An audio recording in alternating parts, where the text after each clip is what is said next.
Good afternoon, evening, time zone. It's afternoon for me. Happy Friday. How's it going, everybody? How you doing? How's your week been treating you? Good after morning. That's right. That's right. I think it's not morning for anybody here. Don't mind me dialing up some insulin real quick. Oh, sheesh. It's 4 for you, so you're all good. Well, there you go. For me, it's only 1 o'clock. Pacific time zone, baby. West Coast.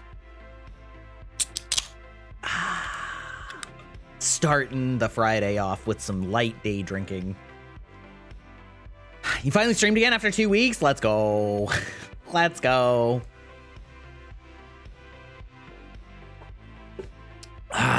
Let's go. Yeah, man, there's a bunch of games that either just came out or are just coming out that I'm really excited for. I honestly have no idea what I want to do next week. Are we going to see me on a Tipsy Me today? Probably not today. Probably not today. Probably not today. What's up, Intrusive Thoughts? Hey, how's it going? Not much, not much. We're looking forward to next week. I have no idea how I'm going to plan my schedule. I believe the new Doom is coming out next week. I think. Wait, let me just look. Let me just do a fact-finding mission. Doom Dark Ages release date. Oh, no, that's May. Okay. So that's like a couple weeks. Okay, good. So Doom's not out yet, but I have access to the marathon alpha test, which I might probably play at least like once next week, just to, you know, see what's up.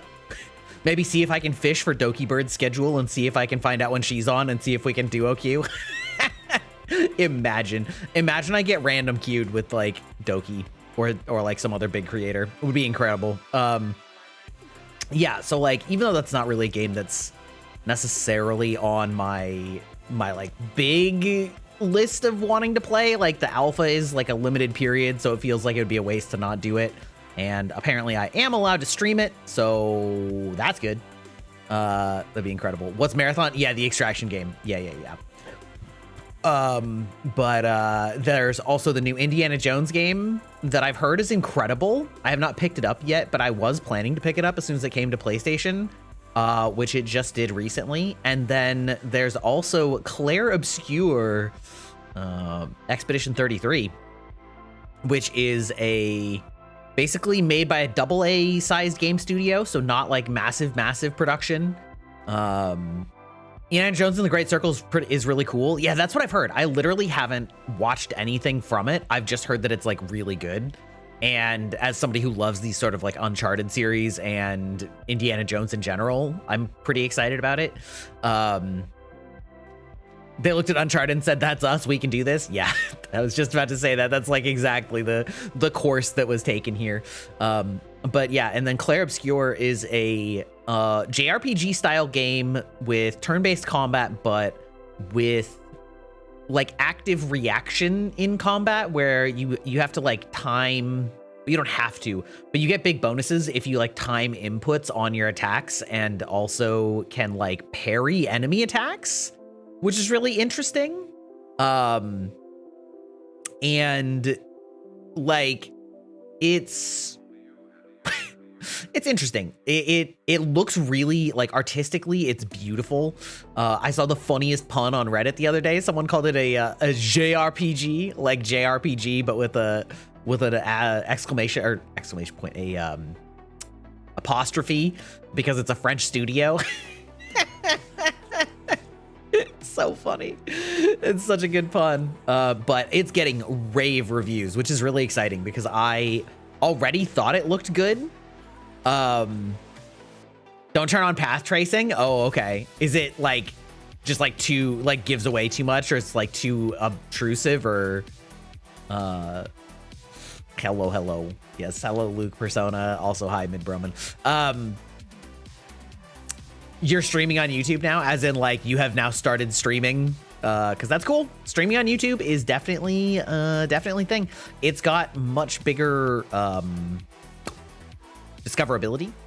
Doing good, doing good. I was just sort of talking about all of the games that have come out in the past like week or two that like next week is looking packed, and I'm thinking probably I'll do like one day of Marathon, one day of Indiana Jones, and one day of Claire Obscure. Actually, that's something I want to ask you guys. Do you guys prefer it if I like sort of mainline a game and just do like every stream is that game for a while until I finish it? Or would you prefer that it be like alternating games so it takes longer to finish one game but you get more variety? Like, do you guys have thoughts on that, or do you not really care? Because I know some people do. It's like they'll do one game one day a week and then they'll do it until they finish it. But partly for me, that's like you have to kind of remember what you were doing every week, and that's like that'll take a really long time. You know? God, that emote is so fucking cute. Meldaborn, that Vic emote peak. You're incredibly nervous for tomorrow. You're starting with a playthrough of Portal 2, and I'm gonna call it I heard they were hiring, alluding to it be my first day streaming as well as being an Aperture test subject. Oh, sick. Is it your first time playing Portal 2, or are you like playing it again? Because if it's your first time, you're in for a treat. Thank you for the 10 bits, lol my lick. That name always reminds me of Melodic, the Pokemon. Yes, thank you for the bits. Thank you so much. Yeah, was it your first time? First time through Portal 2? Or is it going to be, rather, I should say? Because that game is amazing. It's so good. I chose Portal 2 because it's a comfort game. Okay. That's good. That's good. It is shocking how much brain power you have to dedicate to other tasks while streaming, where like there's certain games that I'm very familiar with, but it doesn't like being on stream still takes a lot of brain power, and you can just feel yourself being dumber because you can't, like, your brain just is too busy thinking about other things to be grasping whatever your puzzles are. Like, it's real. It's real. And that's why, like, when I'm playing first person shooters and stuff, like, I definitely talk less to chat, because it's like your brain is so focused on a high active constant attention game that it's like really difficult. Oh, thank you for the 15 bits again. Let's go. 25 bits. Let's go. You have to multitask. My brain doesn't quite work very well with it. Yeah, exactly. So I think people, like, it's very important to figure out games that can get the appropriate level of attention both from you but also allow you to talk to your chat more. You've done 5 streams in the past 5 days? That's crazy. That's crazy. I actually rarely do back-to-back streaming days because it's like tiring. Sure, tiring. That's crazy. I have done it before. In fact, I'm doing it tomorrow, because tomorrow we're doing Blood on the Clock Tower. We are returning with my favorite game, my favorite social deduction game for sure, but one of my favorite games just in general. With VTubers play Blood on the Clock Tower. Looking very forward to it. You just had lunch. It's a cheese quesadilla with a side of salsa. Let's go. I just had my first food of the day, and it was a solitary mozzarella stick.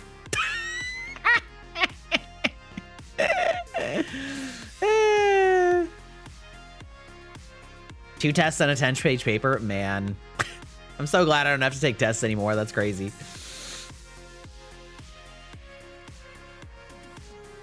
Shrimp tacos? I haven't really done seafood tacos. I'm gonna be honest. I've never really gotten into the whole seafood taco craze. I'm sure it's good. I don't know. Also, hi there, Hayden James, over on the YouTube side of things. Hi there, Angel Halo. How's it going? How you doing? We just chit-chatting about a bunch of games coming out, lunch, etc., etc. A shrimp po' boy? Oh man. Oh, I had lobster rolls for the first time a couple years ago when I was visiting Maine. That was very good, but also like kind of wild. Lobster's real good. Not gonna lie. Not gonna lie. Nor.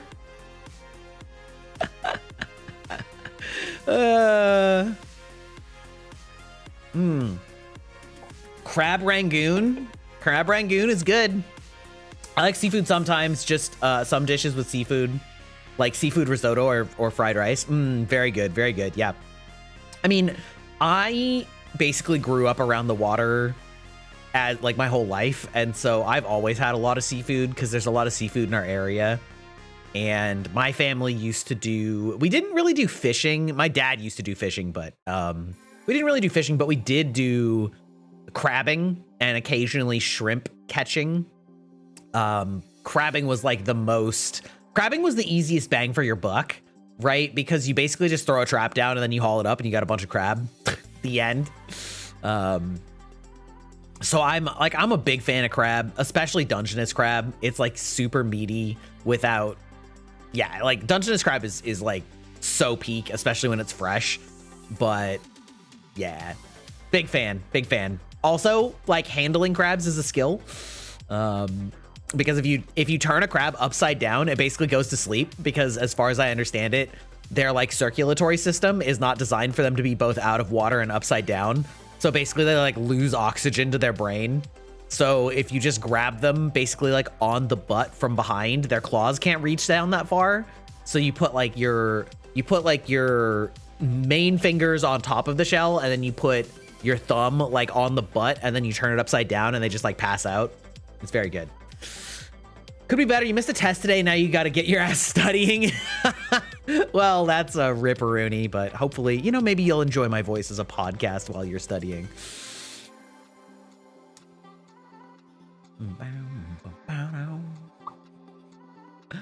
I like to add spicy shrimp to risotto. That sounds good. That sounds good. Smoked salmon. Smoked salmon is good too. Salmon in general is good. Like, have you ever had like fish and chips but with salmon instead of halibut, or like cod? Cause it's pretty good. It's pretty good. Yeah. Hey, Midmush, how's it going? Oh, wait, who died? That's ridiculous. Do I like pickles? Oh my God. No. I'm gonna tell you something, chat. I hate pickles so much that if my wife eats a pickle, I'm not kissing her for like 4 hours. It is actually the most vile food. I don't understand how anybody can like that food whatsoever. It taints everything that it touches. Doesn't matter. Doesn't matter. They're all disgusting. It's vile. I do not understand it. Pickles are actually Satan fuck food. Anything with enough courage and effort. Yeah, you could. That doesn't mean that you want to eat it. Doesn't mean you want to eat it. God, I fucking hate pickles. Broccoli is just like, I don't know if I can't taste broccoli, because there's a bunch of like green, like leafy green foods that don't taste like anything for me. Which like I actually found out in high school when we did one of those, like taste strip tests, and I was the only person in the classroom that couldn't taste this chemical that's apparently in a lot of leafy greens. So to me, broccoli is just kind of like, I don't know. It has a taste, but it's so mild. Do I like peppers? It depends. I don't like the texture of a lot of peppers. I just in general, like things like onions and peppers, like the texture I just don't love, but I do like them when I like the flavor of them when they're cooked into things. Like, I like spicy foods. I like finely diced peppers. I like the peppers if they basically get like sauteed into a mush. I like it when like the juice of the peppers. I just don't really like eating the flesh of peppers, you know? You want to know what that stream, that quote was from? Honestly, I don't even remember. I don't even remember. I remember the other ones. I remember the goblin gangbang and the right in the ass. Like those ones I remember. The fuck anything if you have the courage. I don't remember. I was probably just joking about something like looking sus, even though it wasn't, and then just like made that joke. I don't know. Welcome in, Raise VT. How you doing? The stream has earned the cat loaf seal of approval. Well, we love that. You love to see it. I should probably change where my alerts go so that they're not right in my eyes when I'm in a just chatting screen. You're supposed to have all vegetables, so you have no preference? Unfortunate. Yeah, if the peppers and onions are diced finely enough and stir-fried, it's not too big of a deal. But I don't like eating like raw onion or even like cooked, but still, it's not my favorite. Not my favorite. I have made like lots of dishes that have onions and peppers in them that are like blended or sauteed to the point that you can't even like tell that that's what they are. And those are great. Those are great. Yeah, raw onions, awful. Well, the thing is, I like a lot of the flavor. It's literally the texture. Do I like crackers with cheese? I do. Too much, in fact. It's dangerous. Crackers with cheese is dangerous. No, I like onion seasoning. Like, I like onion powder. I like onions that have been diced up finely in things like chili or things like that. I just hate, like, onions on a burger. It's disgusting. Disgusting. Disgusting. What about tomatoes? Also don't like tomatoes for the same reason. Same texture problem. I like things with tomatoes in them. So like I like pasta. I like pizza sauce. I like ketchup. I like things like that. But raw tomato, nope. Gross. Can't do it. Can't do it. Can't do it. I love how this is just like my pre-stream chat is now just interrogating me about all of my food takes. Tomato slice on the burger is no like. Exactly. I'm the most boring burger bitch ever. I want only meats and cheeses on my burger. It's like meat, cheese, maybe bacon, which is a meat, and then that's it. And then bread. That's it. I don't like any of the textures of any of the other burger toppings, and I don't like most of the other condiments. I'm just like the meat and cheese, the plain and dry burger, baby. Do I like a particular sauce on burgers? I actually usually don't put sauce on burgers if they have cheese on them because the melted cheese is really nice, but I don't like melted cheese with ketchup, which I know is kind of weird. But I really dislike mayo and mustard and things like that just in general. So I don't like eat burgers with any of those anyway, because I don't eat anything with those. Some sauces like A1 or like Worcester sauce or whatever, those are good on burgers because those like go really good with beef. But yeah. You know what I hate too is like when they're like, oh, well, it's our special sauce. And I'm like, okay, but is your special sauce actually just mayonnaise mixed with another sauce? And they're like, we can't tell you that, but yes. And I'm like, yeah, okay, no, bye. Bye. Do I like fried chicken and what kind of sauce for chicken? I do like fried chicken. Usually with fried chicken, it depends on exactly what kind of fried chicken it is, but it's usually ketchup or bust. Or buffalo sauce. I like spicy sauces, but again, I don't like honey mustard and I don't like mustard and I don't like most of those sauces. So like, but it depends on the kind of fried chicken, right? Because if it's just like KFC, like the actual chicken breast or thigh, I'll just eat it straight, right? I won't like dip that. But if it's like chicken tenders and they're not spicy chicken tenders, then I'll like dip those in ketchup or in buffalo sauce. But I really like spicy tenders. And then if they're spicy tenders, I don't dip them at all because they're already like cooked in sauce. What's A1 sauce?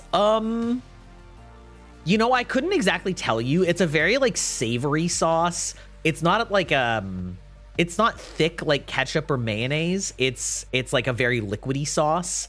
It's very savory, kind of salty, kind of like Worcester sauce or whatever. I don't know exactly how to describe it, but I think A1 is actually a brand. But so it's like A1 steak sauce, but that's like what they do. Yeah. Go to Jollibee if you want fried chicken. We don't have a Jollibee here. Wait. Sticks, you live near me, kind of, vaguely, sort of, so maybe we do and I don't know it. Yeah. Yeah, what is Jollibee? Sriracha mixed with another sauce. Sriracha is good, but if it's mixed with like mayo, then no. then we're done. We're leaving. It's over. It's never been so over. Also, oh, quick question. How is the music volume? Because I was listening back to some of my VODs and I felt like the music volume was like way too low, so I upped it some. So how's the music volume? Is it too loud, still too quiet? Let me know. Tell me in the comments, chat. Do I like barbecue sauce? Barbecue sauce is very hit or miss. It's still kind of low. It's pretty quiet. Okay. Okay. So I'm getting some mixed answers.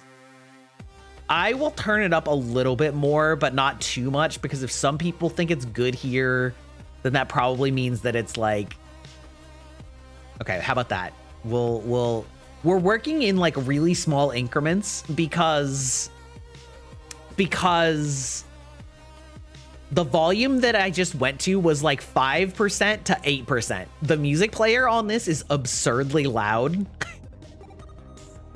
So we're going like in tiny increments, but that also means that percentage wise, it's a big increment, because going from 5 to 8 is like a 40% increase. Music seems fine. Okay. It's a Filipino fast food, good chicken, and there's a mall near the airport. Oh, I know what mall you're talking about. Okay. Gotcha. Yeah. You think I'm awesome? Well, thank you. Also, welcome to the database. Ooh, is it Adame Kiryu? Is that right? Adame? Kiryu? I'm doing great. How you doing? We're celebrating the fact that it's Friday. We're just chit-chatting about foods and bullshit. And nothing important. We're just chilling, and then eventually we're gonna move on to South of Midnight. Hopefully we finish it today, because like I was just saying, I have a shitload of games coming out next week that I want to play. You know how you're doing? You're feeling empty. You don't feel any emotions right now? Ooh, that's rough. I would urge you to focus on like being present in the moment and just like observing your natural environment and like testing out how you're feeling like physically, and then if you're feeling bad physically, see if you can get to the root of that, and then maybe just like do some like light meditation, you know? I don't know. It's tough. There's not like a you got used to that? Yeah, I mean, yeah, it's Adam E. Kiryu. Okay. I was like, I wasn't sure if it was Adame or Adam E. A little bit difficult to tell sometimes. Yeah, the podcast hours. It's like I have years of experience talking to people about random bullshit as the topics come and go. Imagine. The problem is that like, I feel like for a regular podcast to be successful, it has to be about one topic, generally speaking. And I don't know what I would have that one topic be about, because I feel like I am pretty well suited towards podcasting, but like, I don't know, man. So instead you get pre-stream podcast hours. Welcome to Podcast FM, your source for random takes about food and his disgust for vegetables. You love the model. It looks so cool, especially the little flame soul. Thank you. We are actually in the process of working on a 2.0 model that is going to be both significantly different but also similar. Which maybe doesn't make sense, but like we're keeping the same color scheme but a radically different outfit. We're changing up the hair but keeping the same colors. We're keeping the eyes the same colors, but it's gonna be pretty different but also similar. I don't know how to explain it other than that, but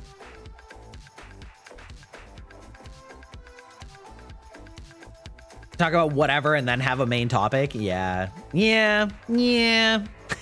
It's hard to like break into the podcast space though, right? Because everybody has their favorite podcast. I guess you could say the same about streaming too. But still, If you got question, if you got a lot of advice, how can I show facial expressions and not look creepy?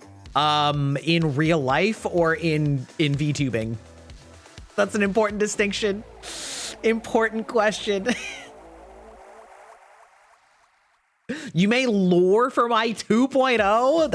That's wild. We be wildin'. Real life? Okay. Okay. That's a difficult question. I guess, like...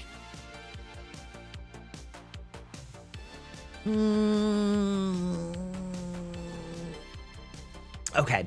So I think part of the answer is that no... Things will look off if it is obvious that you are trying to force an expression, because it won't look natural. If you can, for example, a lot of people, when they smile in pictures, it looks kind of weird or very different from how they smile, quote unquote, in real life. And that's because they're smiling for the camera rather than genuinely smiling. And humans are very good at pattern recognition and can tell the difference. So as an example, the advice for like smiling better on camera is actually to like basically fake a laugh rather than smiling, because like faking a laugh looks closer to a real smile than smiling.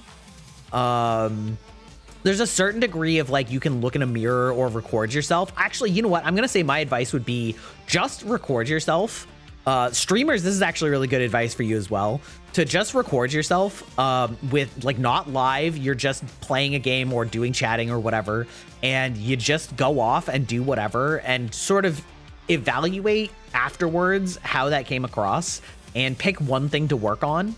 And so like if you're trying to be emotive, it could be something as simple as like maybe trying to, I guess I would say, manually emote while maybe like watching a TV show or something like that.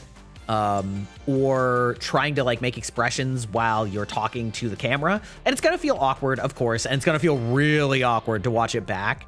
But at the same time, like that is the you that exists. And so you can look at those things, and then if you just keep doing it and recording yourself and then looking back on it and like working on one thing at a time, eventually that will help a lot. I would say to kind of feel what is natural, if you think you can, then just go with it. The worst that can happen is it doesn't work. Wait, for like emoting, is that what you're talking about? I know facial expression awareness because of my autism. I get asked if I'm okay because my face looks like this. Yeah, okay.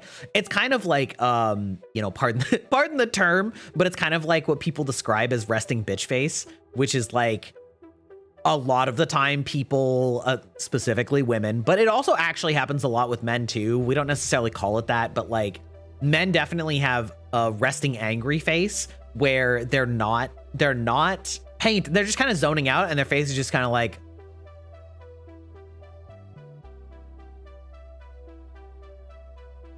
sorry, I had to like actually, ironically, I actually have to make myself sort of frown to make my model do that, because I tweaked my model to look happy all the time. Not all the time, but like, you know, I had to like manually make myself look that way. But in real life, I sometimes get that as well. And you know, I don't know how to like exactly give you instructions about that type of thing, but just practice. For a while, it will feel manual to be smiling or to be whatever. But at this, I don't know. It's tough. I understand what you mean though. Oh, for the podcast? I know. Well, the thing is, I did a podcast for like 7 years. So I'm like not over it, but I'm like a little over it. You know what I mean? Also, in terms of like, what's the worst that can happen? It fails. It's like, well, there's a significant time and scheduling commitment, which is like the real problem, right? Is like, how do I think I should allocate my hours to the things that work the best? Yeah, well, yeah, because like, that's the thing is like, it doesn't really matter if you're intending to look unapproachable. Like expressions sort of can convey that even if you're not doing it intentionally. And that doesn't mean that that is actually how you are, but like my dad has, I guess they would call like a resting angry face, where, cause like his natural lip turn is like slightly downward. So it looks like he's kind of frowning all the time. If he's not like actively smiling. So yeah, I mean, at a certain point, like if you want to not be perceived that way, you kind of just have to like manually practice doing it until it feels second nature, even if it feels a little fake at all times. But yeah. Oh, your eyebrows furrow in a way that makes you look angry. I very frequently have my eyebrows go up. So I actually have like wrinkles on my forehead from my eyes being like up all the time. I don't know. I'm very expressive with my eyebrows in real life. Also, welcome in JD Flash or Jade IE Flash. Jade the Flash. You went AFK and remembered randomly there's a really good chicken place with late open hours. I feel like most people know that. There's a really good chicken place near where I live that I don't want to say the name of because I don't know how how common it is. So I got a good one. Got a good one.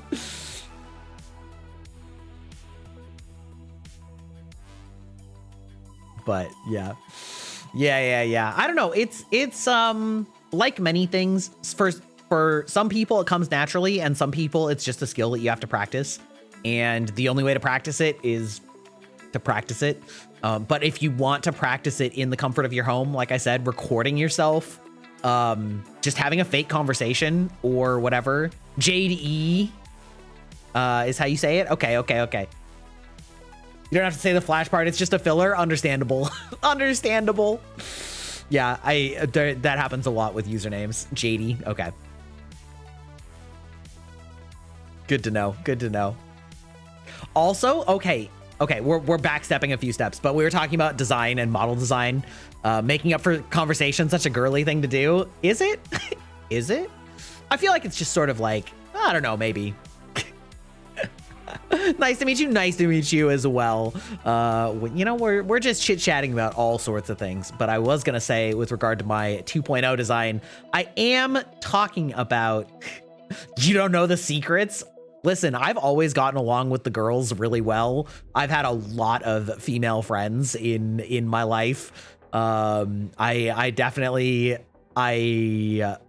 get along with women quite well, I think, and they enjoy my company, and I love I love gossip. Listen, I hate Grey's Anatomy. It got so bad that I can't watch it anymore, but like I probably watched 18 seasons of that shit. There's things you do in secret. I don't know about that. I've been privy to some arcane rituals. Arcane rituals and topics that, you know, normally a lot of guys will be like, oh, disgusting, ew, don't talk about it. And I'm like, whatever, man. It is whatever. But I was gonna say, I am planning to redesign my little companion Hex here. But I still don't know exactly what I want to design for her. But my wife had a really good idea of being like sort of inspired by Misdreavus, because Misdreavus is one of my favorite Pokemon, especially for one that's like a little more underrated. And I was like, oh, shit, girl. That's a great idea. That's a great idea. How close can I get to Misdreavus without actually copyright infringing? Have I ever watched The Good Doctor? You watched all 7 seasons? I haven't. I have, as much as I enjoy that type of show, I have gotten really burnt out on like medical and procedural dramas. And by procedural dramas, I mean like cop dramas, lawyer dramas, medical dramas, like any of those dramas. I've seen so many of, like, I've seen so many of them that I just burn out on them because I know exactly how they're gonna work and how they go, and they get their hooks in on me, so I just don't start them. So no, I have not. Flaming Ghost Witch, yeah, exactly. Well, part of it is that as cute as Hex is, She also, I feel like the flame ghost doesn't quite jive with the digital side of digital vampire, because when I think digital, fire is the last thing I'm thinking about. You know what I mean? So it works on sort of the like spirit side, but it like doesn't work as well on the like digital side of things. I'm done with white collar dramas. I mean, kinda. I've seen too many and I've had my emotions strung along too many times. They work, but Black Cat kind of thing, like with the blue flame lightning. Yeah, I mean, things that I've thought about are like, I really like crows, so I was thinking about that. But the problem with a crow is I really like the fact that Hex floats around, but I think it would actually be really awkward to make like a bird familiar that's flying look right, you know? Black Hat because she's a sassy flame ball. Yeah, I do like the idea of like an electric spirit, which I think would look really cool, but I don't know exactly what I would use for references. But I also like want it to still be cute, and so I can't decide if I want it to be anthropomorphic or if I want it to be like animalistic. Yeah, an electric ghost. Yeah, like Rotom, that could work too. So like, I don't know if I want her to like take on some slightly more like humanoid looks, or if I want it to stay like purely spiritual, conceptual, or if I want it to be animal. Like, I really just I don't know yet. I just don't know yet. A mini robot that looks like an animal, could be. I'm trying to avoid the like cyborg imagery though, because I feel like, I don't know. Yeah, like maybe, but I think I'm leaning more towards like less animal and more, you know, I don't know. What pet would a vampire have? I mean, that's why I said like a raven or a crow. I love corvids. I think they're super cool. Of course, like cats as well. The villain from Scooby-Doo, Cyber Chase. What the fuck is that? Hold on a minute. Scooby-Doo, Cyber Chase. What? Oh, I see what you're saying. That's not out of the realm of possibility. I would say something like the little spirits flying around in Niji's Crisis members. I have no idea who those are. I don't know who those are. Listen. I only have paid attention to a few Niji Sanji members, and all of them have either left or are leaving.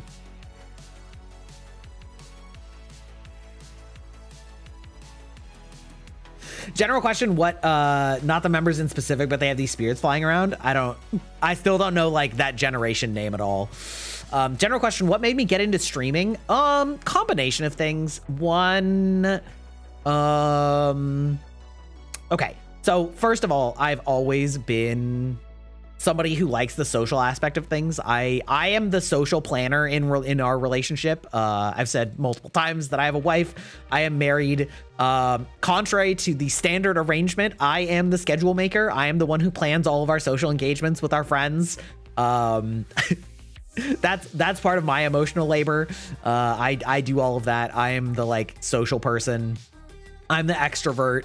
Although like maybe more of an ambivert than an extrovert, but mostly an extrovert. And my wife is an introvert. So the social side of it is there. I have always had a passionate love of gaming and all things gaming. And I have been deeply involved in like the gaming scene for literally decades at this point. So that seems like a natural thing. Part of it is that when streaming sort of became a thing, it was not really a good time like in my life to start doing it. So I didn't start it until more recently.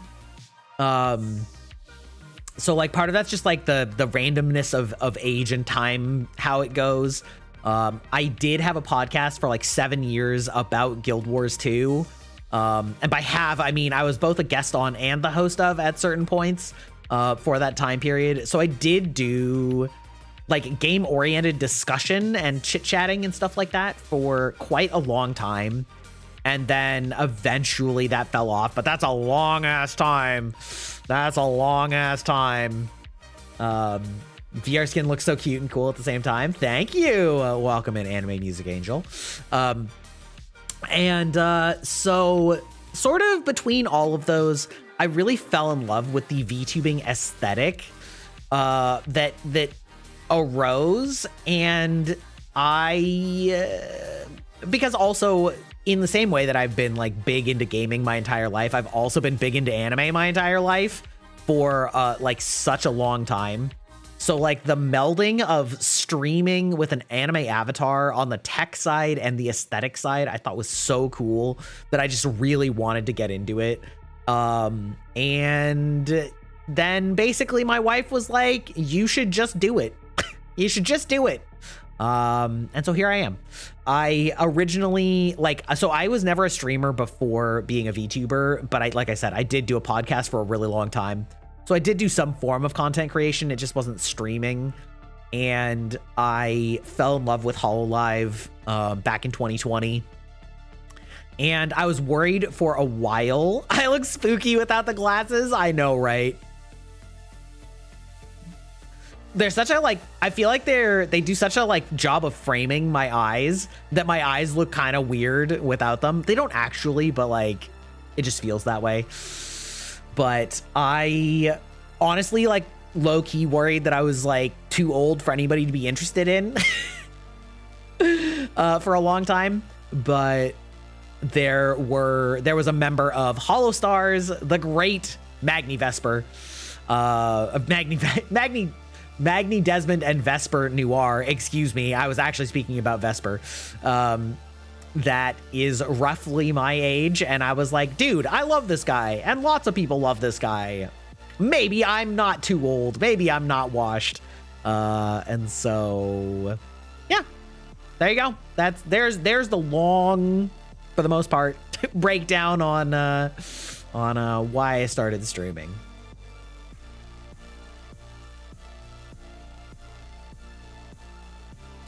I look awesome without glasses. Well, that's why you can turn them on and off, baby.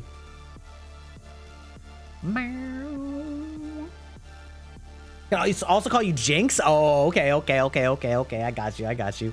Olds, but also, I prefer the older VTubers. Well, see, that's the thing. Vesper walked so that I could also walk. I saw that there were a lot of people that loved his unk energy, his boomer energy. Can I be Sylveon? Absolutely. I don't know how it works exactly on mobile, but if you scroll down from the video, there should be in the panels below a little plugin for the Pokemon avatars thing. And it's called Stream Avatars, and you should be able to select your Pokemon. Yeah. You should be able to select your Pokemon. You might have to click a button to authorize it to access your profile or whatever. But yeah, you should be able to customize it to pick any of the ones that I have. I don't have all of them. I think I have the first 6 gens. Yeah, if you just scroll down and find the Stream Avatars panel below this video, you should be able to fuck around with it. You don't know if that works on the app, maybe in the browser. Yeah, I have no idea if it works on the phone app. How old am I? Oh, we get to play my favorite guessing game. Everybody in chat who knows the right answer, don't answer. To those of you who are new in chat, how old do you think I am? Take your best guess.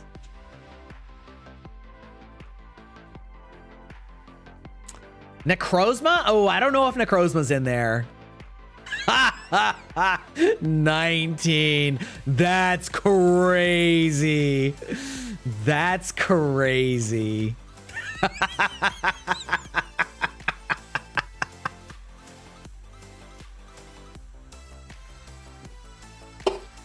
That's crazy. Well, you're right that I'm at least 18. Gen 7 or 8? Yeah, so probably not.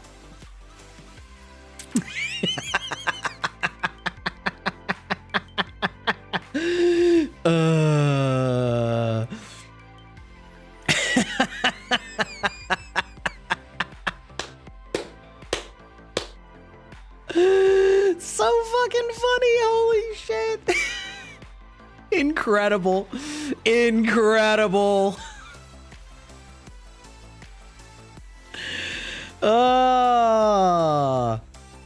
Listen, there's a reason it says millennial in the bio. I am 38.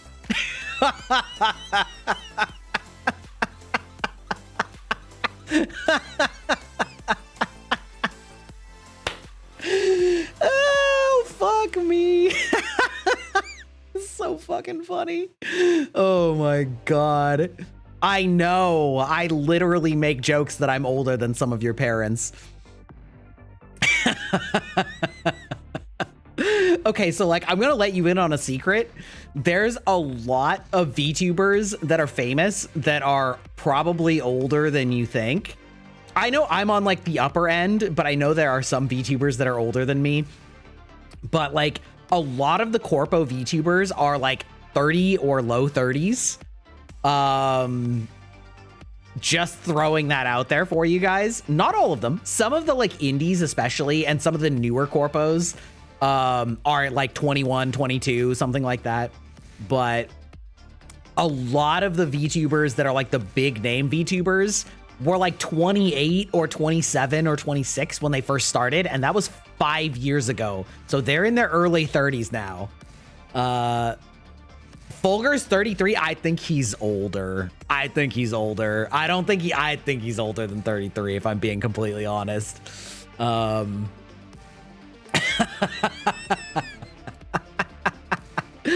I've got that uncle energy, you know, where I'm the one that'll like give you the life advice and then like buy you a Snickers in a video game and then be like, all right, get off my lawn, kid. No, but I do think it's interesting. They don't even like to mention their actual age. Yeah, they usually don't. It's usually from inference based on other cultural touchstones. Like with Vesper, I could tell that he was around my age or a year or two older just based on like some of his like childhood memories, right? Because it's like, if you talk about your childhood memories and you talk about the like the TV shows that you watched growing up as a child, like a lot of the time that'll actually give you a pretty close band of like how old you actually are. You can't call me old because he's younger than your parents.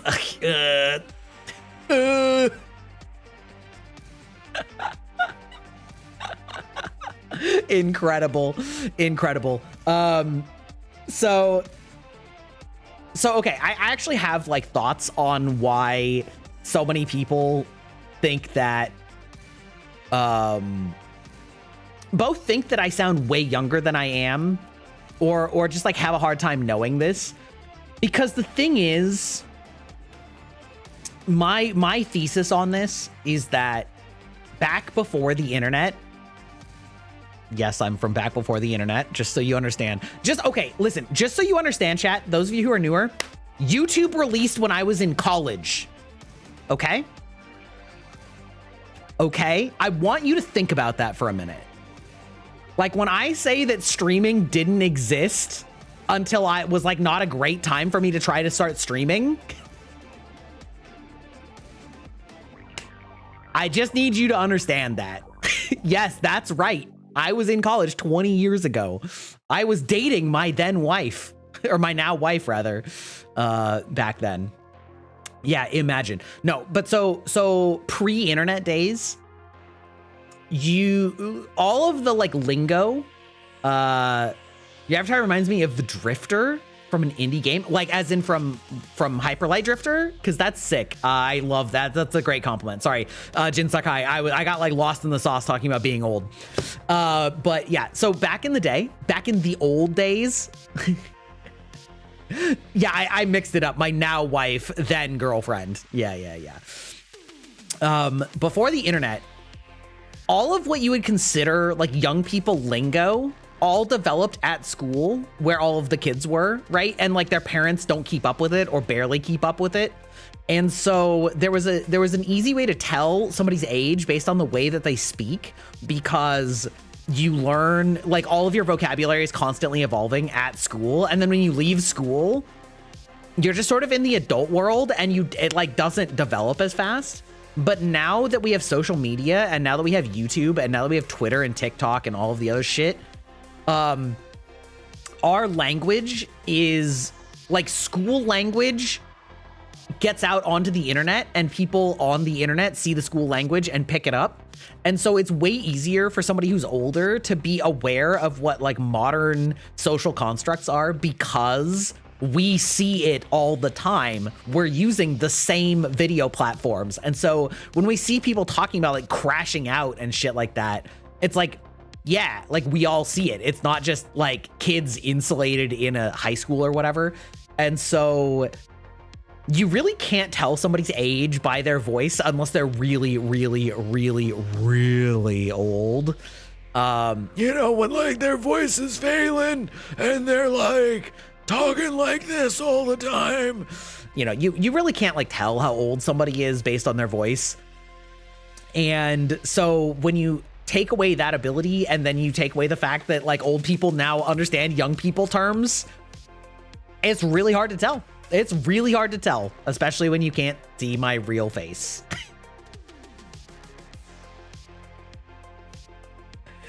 Yeah, when you were yeah, but like now with social media, like everybody has it. Now Gry uses slay, yas, queen. I do not say skibbity, but that's on like moral objections, because I find anything based on a man's head coming out of a toilet to be like disturbing. I do not say skibbity, okay? But I do say Riz, all right? Yas.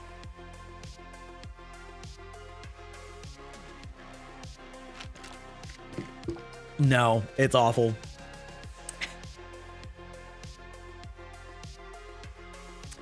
I don't think you have to follow, but you might just have to like confirm it. Like I said, if you're on mobile, I don't know. Riz is basically charisma, so it's fine. Well, yeah, exactly. Exactly. That one at least has like an etymological origin that's okay. Listen, I do admit that sometimes my vocabulary pegs me as a little bit older and more educated, okay? When I can use etymologically in a sentence without blinking, okay, listen. Listen. It's not showing your avatar. I don't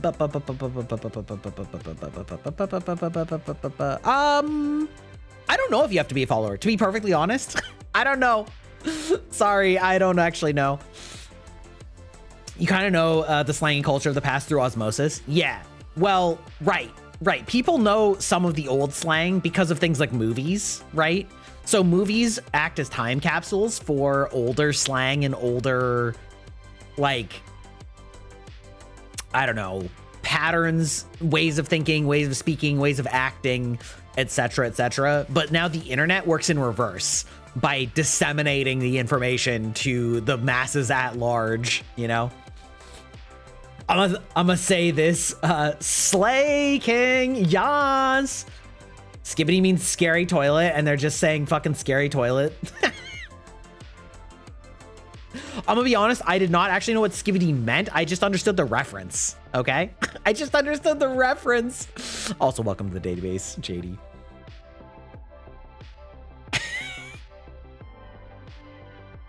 Oh, it says you have to follow? Okay, well, then there you go. It is what it is. It is what it is. I didn't design the plugin. I get my lingo from my grandparents and great-grandparents, so some of this shit I hear. Okay.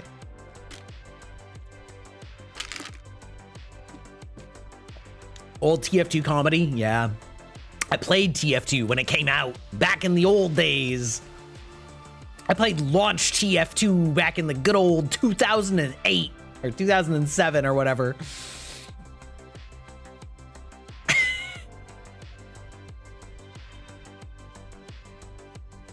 You were legit building older games too? Yeah. Yeah, man. I remember the release of the Super Nintendo Entertainment System.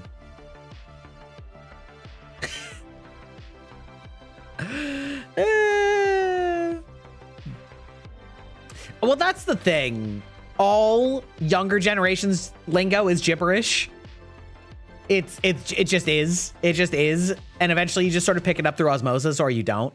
Yas, you're Sylveon. Let's go. Young, but you were built on N64s. God, do you remember the Rumble Pack in N64? Hilarious. What a hilarious add-on. Your first Nintendo was a DS. But now if I ask some kid, they don't know what it is. Yeah, I know, right? I know. Imagine how I feel. I need you to understand this, okay? Sometimes knowing so many things, it hurts, okay? It hurts. I saw The Matrix in theaters, okay? I could have seen Jurassic Park in theaters, although I wasn't old enough. My parents would have had to let me in, which they almost did. Okay? Don't worry. The best part of being in your 20s is feeling like you're old, even though you're not. It only gets worse. The original NES, let's go. I did not have an original NES, but my friend did. My first was either the Super Nintendo or the Game Boy, and at this point, I honestly can't remember which one is which. I'm just like firmly midlife. VTubing is my midlife crisis. That's the actual short answer. Your childhood movie was Frozen? Oh, God. Nor.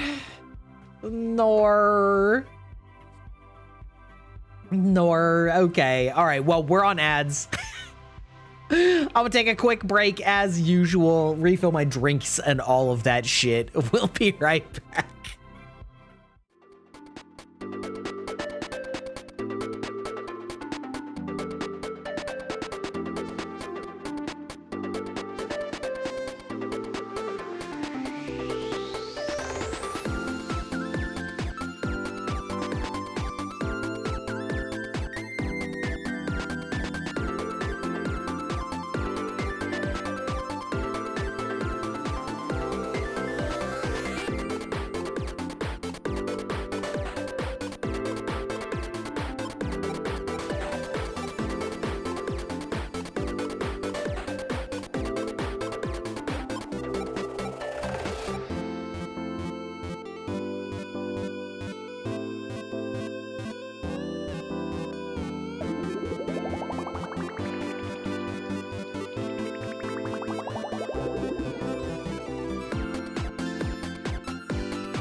I love how we're all having an existential crisis about time. I do want to say, like, I think it's really interesting too that, do you know all the Ferris Bueller's Day Off? Of course I do. Now the youths, I don't know about that one. It just keeps happening. Home Alone, timeless classic. Home Alone, also known as Die Hard for children.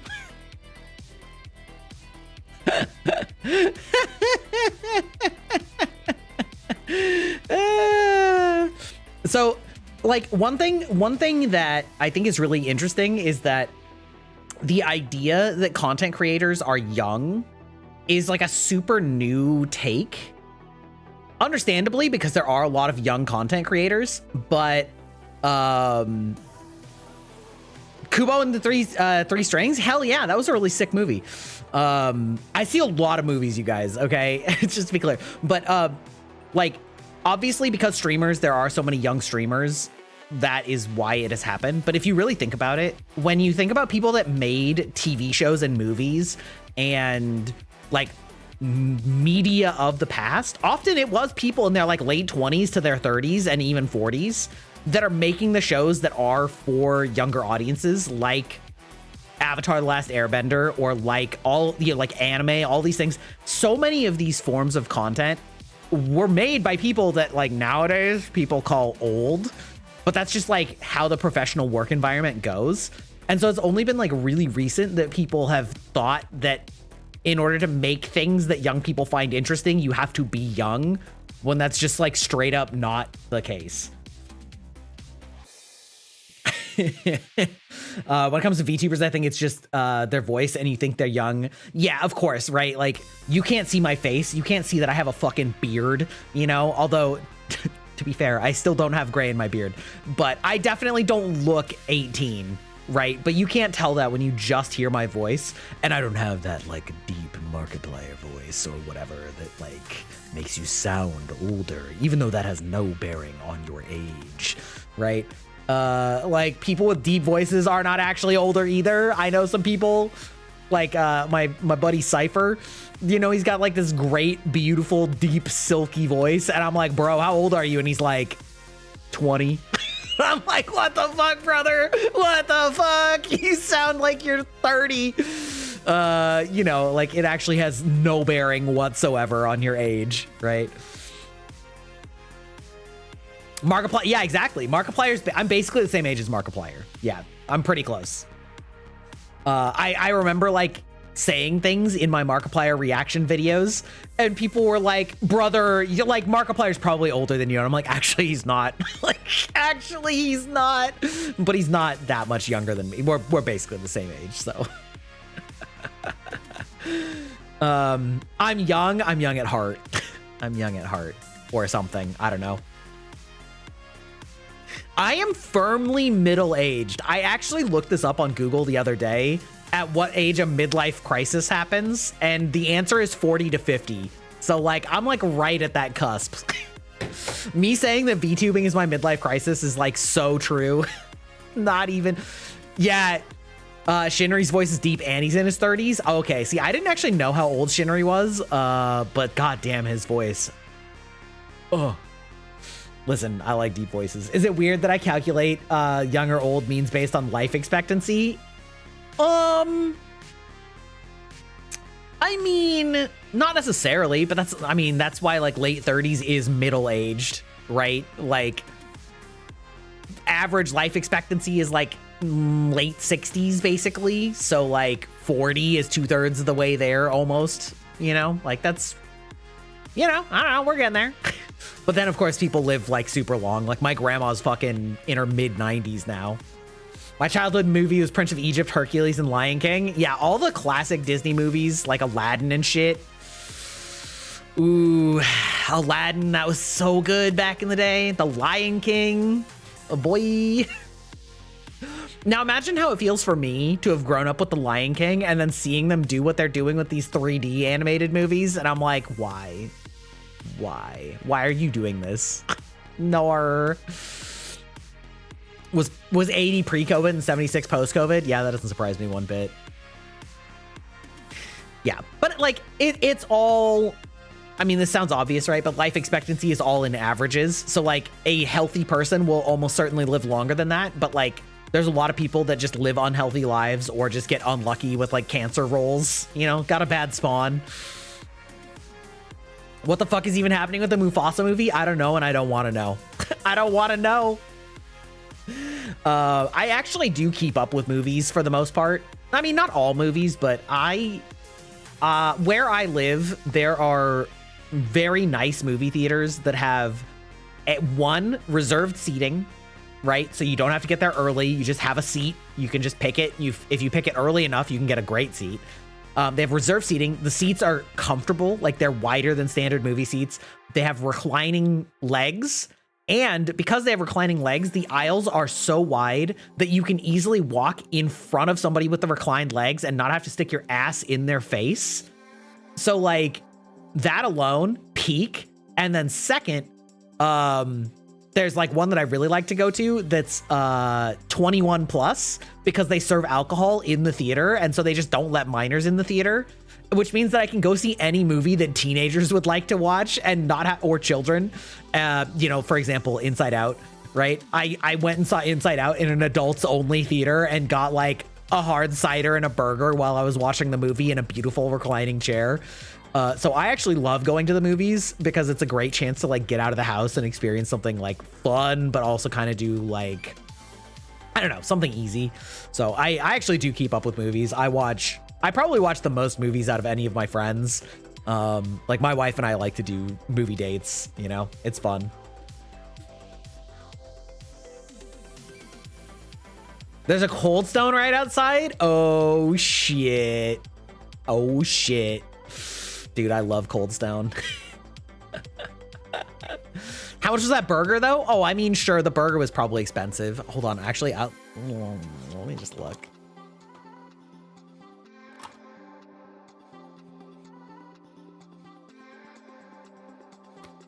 The way that I've developed the habit of reading out what I'm typing so that you can know what I'm typing is really dangerous when I'm Googling a specific theater close to where I live.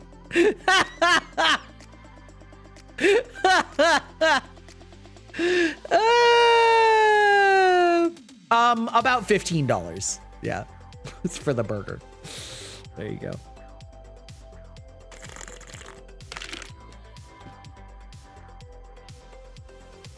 Yeah. I mean,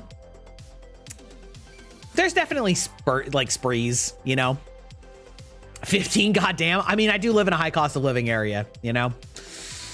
Things do be expensive here, but also it's delivered to your seat at a movie theater, so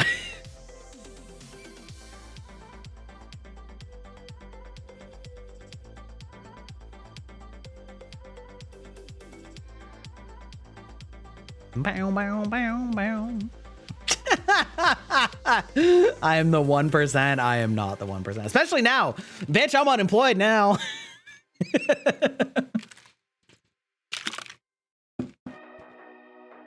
Yo, Bella, you like seeing my shorts? Thank you. Thank you. I really like my editor. I think he's very funny. Finding a good editor, y'all, it's so hard. It's so hard because there's people that are really, really good editors, and I've had really good luck with most of my editors that make really good shorts. But like, they are funny in a way that I am not. I think they see into the matrix. They see the code of how to turn just like a straight statement into the funniest shit ever. When you're randomly scrolling on YouTube lazily and I suddenly pop up, there you go. It's working. It's working. Sort of.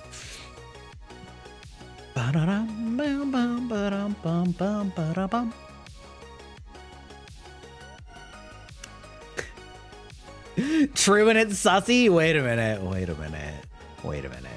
Are you saying that I'm not your say-so idol that never says anything sus? Could have fooled me. When all the other videos I saw were not sussy. You said you were say-so? Well, they said they were sus, so I'm just saying, like, are you saying I'm not say-so? Bro, just vibing. That's true. That do be me. You know what? It's so fucking annoying. It's so fucking annoying how any advice in the VTubing sphere is like, you should be yourself and do content that you like to see and be the most authentic person that you are. It's like, great, okay, sure.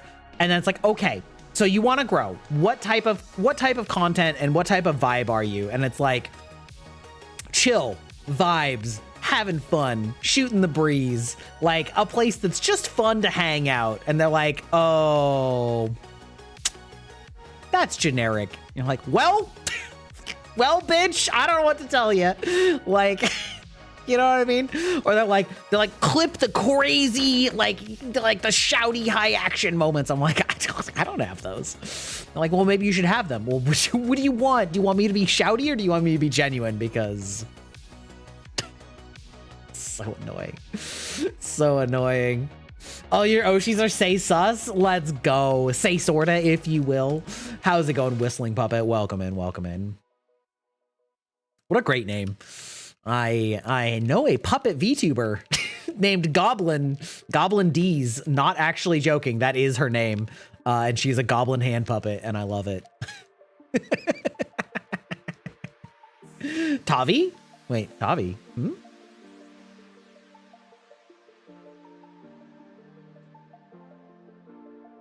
Yes, fucking goblins just like gang banging me from behind. No. I need to learn the pause on that one. I need to learn the pause on that one. I always jump the gun on that one. I am not say so. No, it's true. It's true. I'm not. I'm not. Oh, Octavio from Holostars. Gotcha. I'm not gonna lie. I haven't watched any of Octavio. I saw a little bit of his debut. I like his model, but I haven't watched him very much.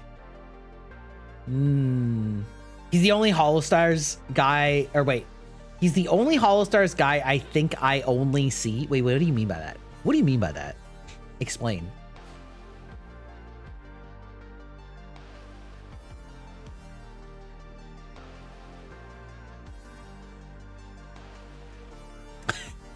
Also, side note, do any of you guys know who Static Tokyo is? Oh, I'm one of your two. Let's fucking go. We're so back. Any of you guys know who Static Tokyo is? He is a VTuber who does like a lot of like commentary videos. Cool guy. And oh, who's still active on Twitch? I didn't know anybody from hololive was active on Twitch. That's crazy. Yeah, battle through collabs. Also battle through not battle, if that makes sense. If you take my meaning, battle does not look at all like what I expected him to. Honestly, I'm not gonna lie. I feel like the battle real life versus VTuber model is like kind of similar to me versus my VTuber model. Not entirely, but like that's really funny. But fuck, I completely lost what I was talking about.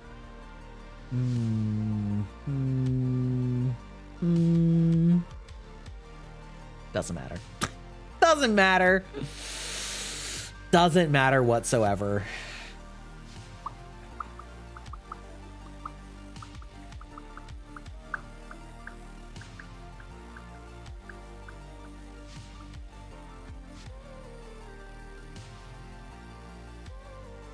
Sorry. It's just fun watching my model slide around the screen. Can't stop. Won't stop. You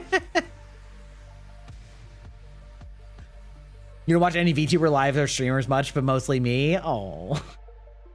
That's so sweet.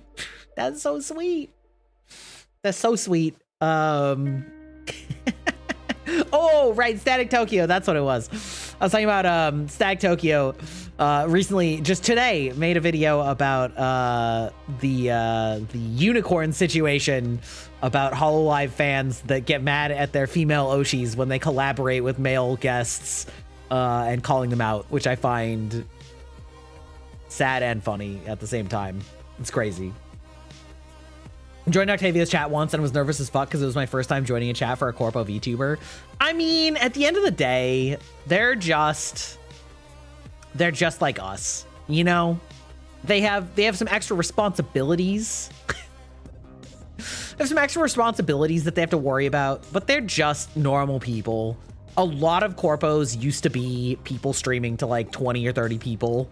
And then they got picked up and then they blew the fuck up. You know, a lot of them didn't do any streaming before.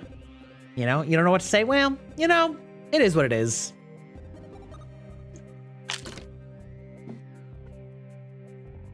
You know, but streamers are just normal people too.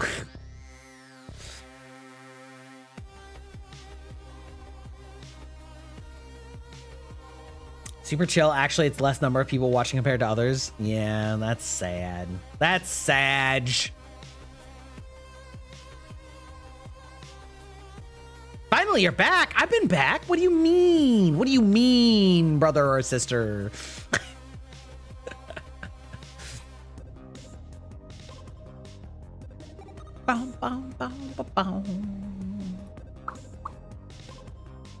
Said my stream stopped. Skill issue. My stream didn't stop. Skill issue days. Oh, man. God, I want to go back to Japan again sometime soon. Get pretty shy both in IRL and on the internet and pretty introverted. Yeah. I mean, understandable. I don't know. I think the thing is, it's pretty easy to get lost in the signal. So like the odds of them actually seeing your chat directly on a big corpo streamer is like pretty low.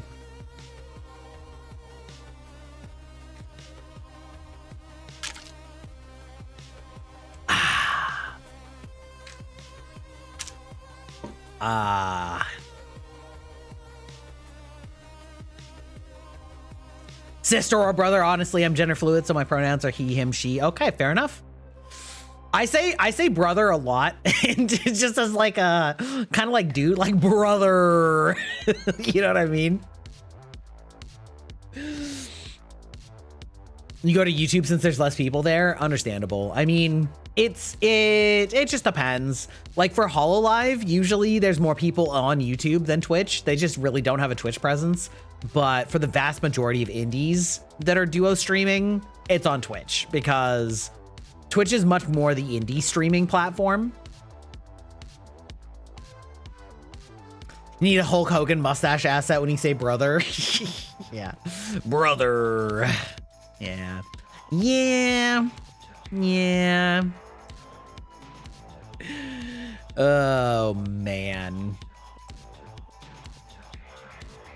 The Warhammer outfit? Yes, that's right. That's right. Brother Bee-Boo. Watching all of the hololive girls like be space marines and calling each other brother insert space marine name was extremely funny. Extremely funny. It's weird for me when a VTuber graduates and then the new identity I mean, I don't know. It's definitely an interesting feeling because you know that they can't directly interact with their old colleagues, which is really unfortunate. But there's also the upside where they can now interact with colleagues that they couldn't have interacted with before, either from other companies or from indies that like were, you might call it a brand risk. It just depends. Yeah. Get off my feet, I'm at work. Brother. Yeah, some doors close and some doors open. Yeah, for sure. Yeah, like I watched Doki, I watched Nimi, you know. I don't watch Doobie as much, although I didn't really watch her past life, or well, whatever we're calling it. I didn't watch her corpo life as much either, on her own. But Niji members go into Quinn's chat when he streams on YouTube. Well, the thing is, it's like, I think chatting is different from collabing, right? I don't think that like the company is gonna say like, you can't talk to anyone ever. Like that's like getting crazy, right? But they definitely can't like do a collab stream. So I don't know. Yeah, we're definitely entering a really interesting era where a lot of the OG waves of VTubers are leaving their corpos, but they've been there for a long time. You know, like Mume was there for 4 years, right? Like we talk about how Myth was there for 5 years, but Mume was there for 4. You know, I mean, that's crazy too. Welcome to the database, Auroras? Imagine being able to read. Couldn't be me. Also, that's a very cute emote.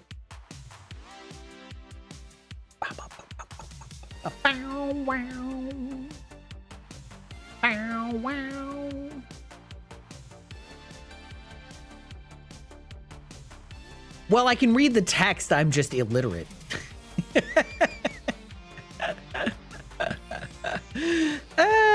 One of my VTuber acquaintances just started the Stormlight Archive, and I'm like, oh, you've stepped into my trap card. Now I'm going to be talking to you about this all the time. We're back to our daily Simperson, Brandon Simperson rants. Yeah, no, it's listen. If you're looking for some peak fantasy, read Mistborn. I'm just saying. I'm telling you right now. Just read Mistborn. Peak fiction, peak fantasy. That's right. You can't escape it. Also, I can't escape it on like TikTok. There's so many TikToks now of people being like, okay, I'm finally starting to read a Brandon Sanderson book. I'm like, yes, welcome. Welcome to the fold. It's so over. You can't read anymore. I play YGO. What's YGO? Is that Yu-Gi-Oh? Okay. Well, there's audiobooks. You can't get away from me that easily. You're so cooked.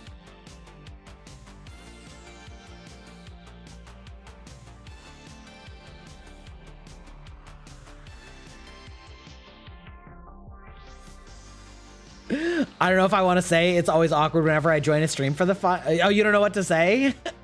Well, listen, welcome. Welcome in, you know, listen, we're chill here. We're just vibing. We've talked about like literally everything. No habla inglés, can't read. You know what? I'm pretty sure that it's transcribed in multiple languages, Sticks. You can't even escape that. You can't even escape that. It's so over. We're so gone. We're so cooked.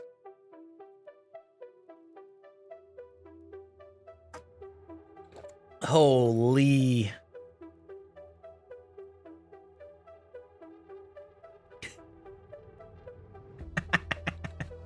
Wait, is there? Oh my God. I accidentally picked up my glass that has an LED in the bottom. I completely forgot about that. Now my Dr. Pepper is bottom lit. It's like Graves, our professor, telling us to get their book. Yeah, buy the book. It's for the course. You spring clean. You had to reduce your books and art supplies so you to stuff I want to keep. Well, what if I told you that it's so good that you'll want to keep it? Okay, Auroras, I have to counter. You've like, listen. There's only one way to respond.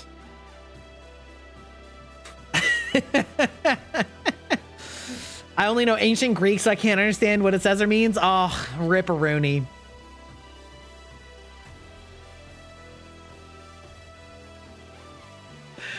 Any hoodle. How about this? One day I will. Okay.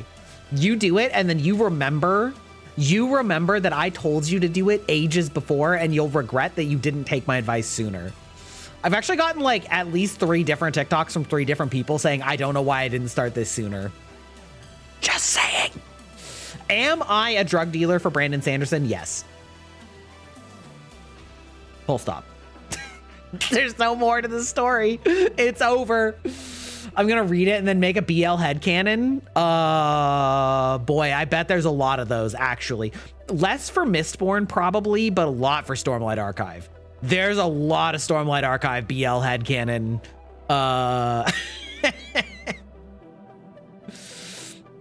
Every time I get close to the screen with my glasses out, you freak out. You mean like this?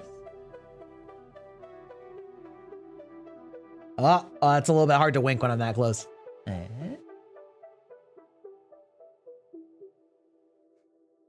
The way that I'm leaning forward with the most shrimpy gamer posture to do that. We are maximum shrimp when we have to engage that pose. Oh shit, you're stripping me now? Uh-oh. Ruh-roh. Taking off the hoodie first? I feel like that's like a little slutty to take off the hoodie but keep the shrug jacket on. I'm just saying. Strip stream? I mean, that's not hard. That's pretty easy, honestly.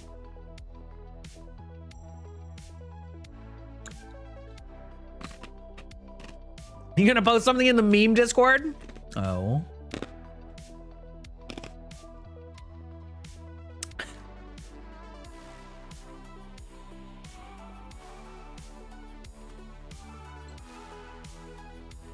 Oh, Lord have mercy.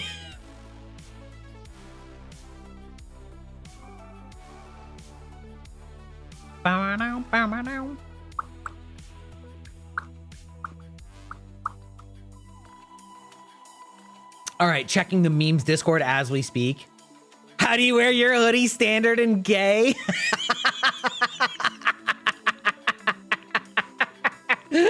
That's true though. Listen, I will have it be known that my original design does not have it off the shoulder, and my model rigger said that off the shoulder would be more dynamic. She is a woman.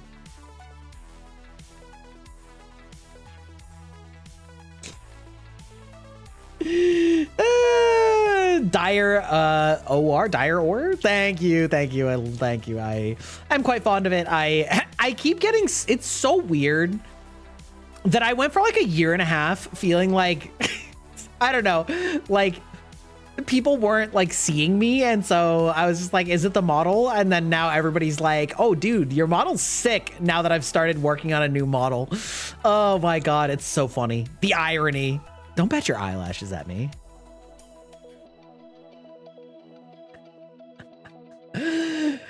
Fun fact, IRL Gry has luscious eyelashes that many a woman in my life have said that they envied.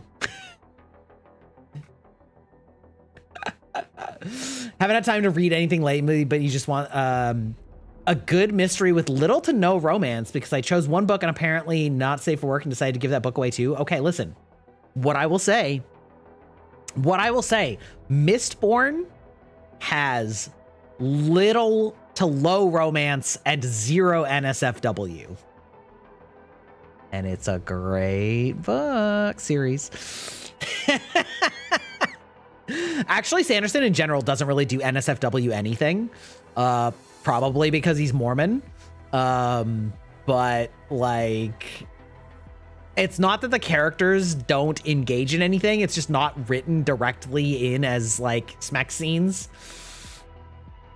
Don't bat your eyelashes at me. Bat because he's a vampire. Yeah, baby boy.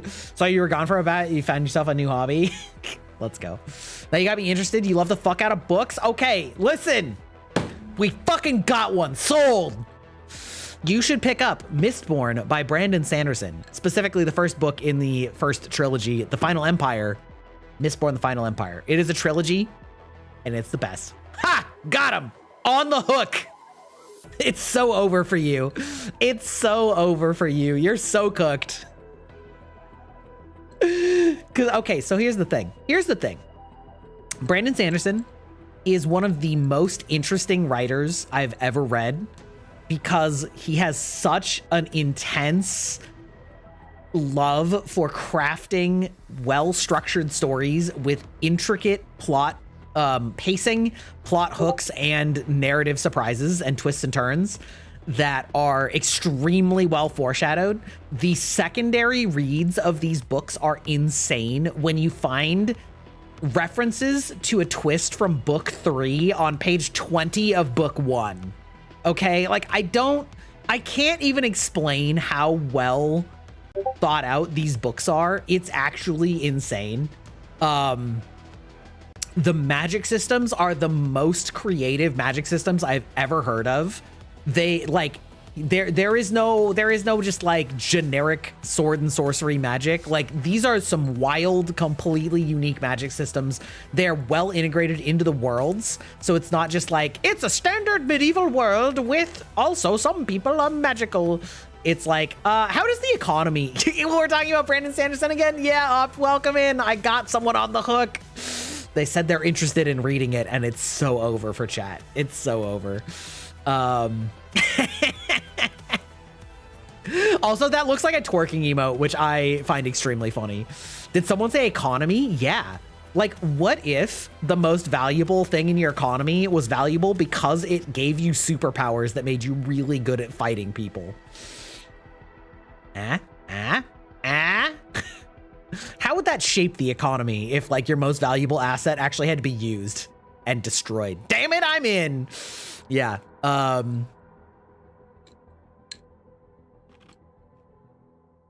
Very well realized. Very well realized. In Mistborn, the magic system is basically certain people are born with abilities where if they ingest metal, being literal here, like flakes of iron or copper or bronze or whatever. You saw there's a Mistborn board game now? There is, and it's pretty good, or at least one of them. If you ingest metal and you have this ability, you can use that metal as fuel to activate a specific ability, and the ability is based on which metal you are using. Hello, you're new. Welcome in. Hi, new. I'm Gryblock. No, we're talking about Brandon Sanderson, one of my hyperfixations on reading. I actually cannot explain how good it is. Not the dad joke. Listen, you're gonna be getting lots of dad jokes and D's nuts jokes. I can't stop. I can't stop. I'm sorry. Help me. Send help. Send help. Yeah, so the ability, it depends on what metal it is, but everybody who can use a given metal has the same ability, right? So like, for example, steel gives you the ability to like use magneto powers to push metals away from you. But everybody who can use steel has that same power, but also it's only pushing, it doesn't pull. Anyway, it's like, it's very intricate, but also at the same time, very like digestible and understandable. Like every base metal has an alloy that does sort of the opposite. So steel is an alloy of iron. So iron magnetically pulls things to you, but doesn't push. So iron and steel are like a pair that like one pulls and one pushes. And there's a bunch of metals. I'm not going to tell you how many because that actually is a plot point. And they all do interesting things, but Sanderson is a big proponent that magic, if like magic that has rules can be used to tell interesting plots, hooks, and resolutions and discoveries because they have rules that you can understand. It's so good. I can't even describe to you, and it's like super digestible. It's very much written to be read quickly and understood quickly by anybody. It's not high barrier to entry. So even though the system is complicated, it's easy to digest. Haha, pun intended. Because it is written to be, you know, understandable and digestible and grokkable. And so it's fascinating. It's so good. And he has this thing called the Cosmere, which you will find if you Google it very much. So his idea was like, he wants to write these crazy, like massive epic storylines, but no publisher in the universe will ever greenlight you for like 20 or 30 books, right? And so his genius idea was, what if I just wrote 8 different book series that are all connected in the same universe and all slowly start connecting to each other, but I don't have to sell a publisher on 30 books. I can just sell them on like a couple books at a time. And then they like start working together more and more as they go along. And so he's got a bunch of different series, and the magic is different in every series because they're all on different planets in the same universe. Yeah, kind of like the Stephen King universe.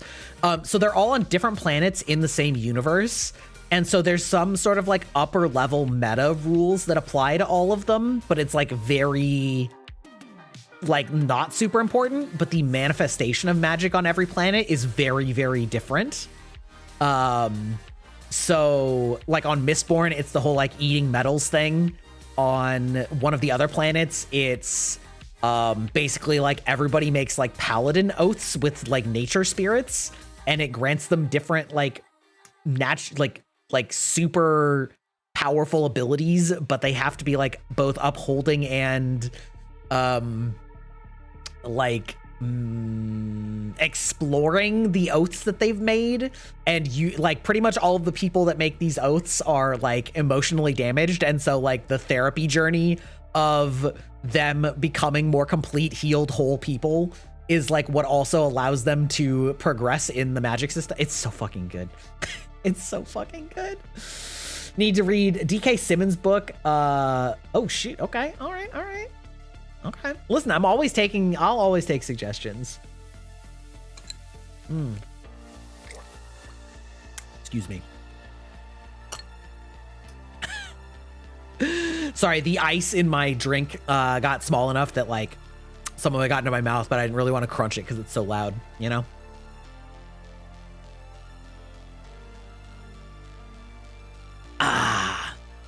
Apparently Sanderson is in talks for like potentially a movie adaptation.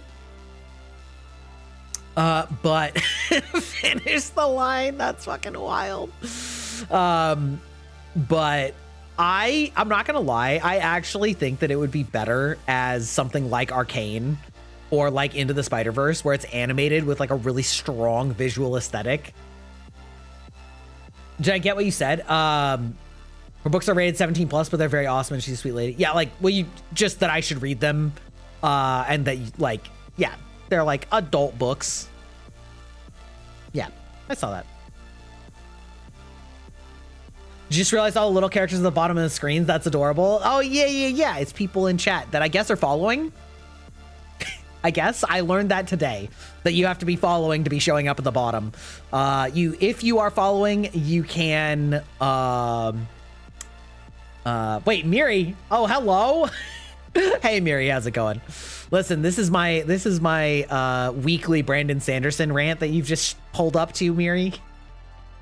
Anybody, you know what? Actually, fuck it. Let's go. Anybody who is not following Miri, you should check her out because she is really funny and interesting and has a fantastic voice. And coincidentally, in addition to having a fantastic voice, she does YouTube videos breaking down the vocal patterns and voice structures of famous VTubers. And her videos are great. Love them. Fantastic. Whoop. Just had a hiccup. Burp. Kind of a hiccup. Oh, good Lord. Bow, bow, bow, bow, bow, bow. Imagine, Miri. Imagine showing up in someone's chat. Whatever you say. Weird. I don't know why that specific soundbite got added to my redeems list recently. I can't imagine who might have recorded that originally.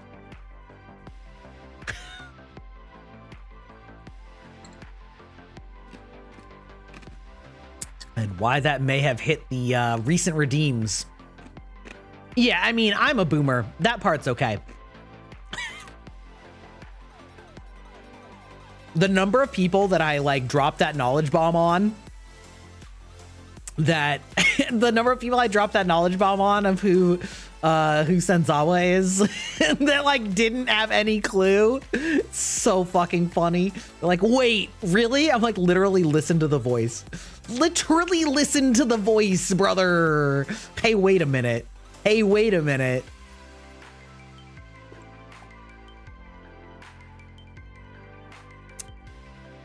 That is very cute emote. Holy shit. listen, I don't know how many of you guys engage on VTuber Twitter. If you don't, please don't. Just don't engage. But there was like an entire discourse about what constituted self-promotion. And it was like the dumbest shit I've ever read. I was in awe. Like there was one example of somebody, no, I don't want to. Yeah, just stay away. There was somebody that like rated somebody else, and then somebody like asked them what they were doing, and they talked about what they did on stream, and then they got timed out for self-promotion for talking about stream as the rating streamer.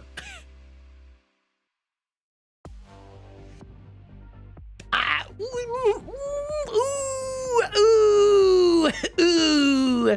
Then there were other accounts of people that like got timed out because they were in chat and they had partner badges activated. They had partner badges activated, and so they got timed out for self-promotion by showing that they're a streamer by having a partner badge. Fucking grow up. Fucking grow up, brother. I don't know, man. Please stop self-promoting your stream. I'm trying to talk with chat. Thanks. Yeah, exactly. I forgot I can use actions with my guy and place bombs in the field and launch other avatars. Yeah. There was also hi there, Magic School Bus. There's also ones about people like mad that you used emotes from other chats. And I'm like, bitch, that's literally what a paid benefit of being a sub is to be able to use emotes in other chats. Like if you can't handle somebody using their paid benefit on twitch.tv, you shouldn't be streaming on twitch.tv. Like get the fuck over yourself. It's wild. It is wild to me. Like I don't like it if somebody's like, hey, viewers of this current chat, you should come to my stream on this day. Like, that's kind of tacky. But if you're like, I've been streaming, I'm like, dope, tell me about it. Or if it's like, you know, I don't know, like fucking so many people are streamers on this platform. Like, I don't care. I know anybody with a VT in your name is a fucking streamer. Like, don't get it twisted. You know what I mean? Yeah, man. Yeah, sometimes you just gotta get over it.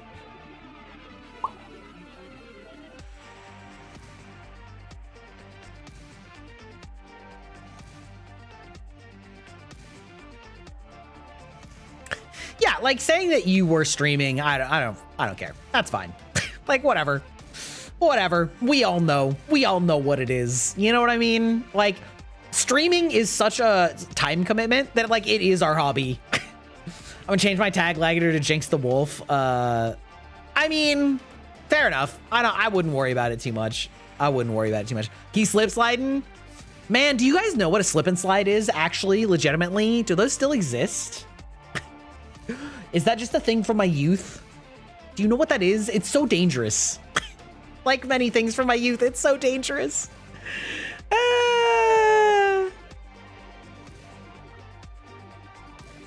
They still exist? Let's go! It is sort of a timeless, like, summer accessory. They exist still? Yeah, I mean, it's hard to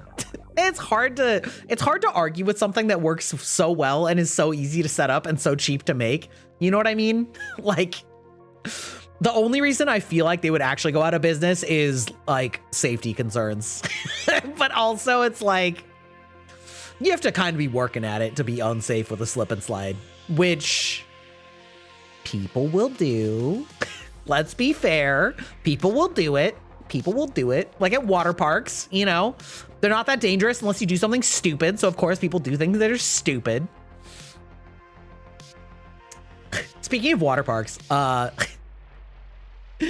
my high school actually rented out a water park at night. So like rented it out when there wouldn't be people there, but like we basically had the rights to use it for our like senior prom party. And we like basically all of the lifeguards that were there would run the slides, but also didn't give two flying fucks about safety concerns that were there for normal hours. It was the funnest shit I've ever, maybe not ever, but it's like one of the funnest memories I ever had of like you know how normally they're like, I'm sorry, only one person per inner tube. They were like, whatever, fuck it, 4 of you, get on it. It was wild. Okay, it was crazy. Yeah, it was fun as fuck. It was fun as fuck. Yeah, it was crazy. It was very funny because like also that's one of those things too where like if you think about it, most lifeguards are like in their early 20s. They're not like they're adults, but like are they? They're a lot of your guys' age, right? They don't give a fuck. They're not responsible. Like, they're not fucking responsible.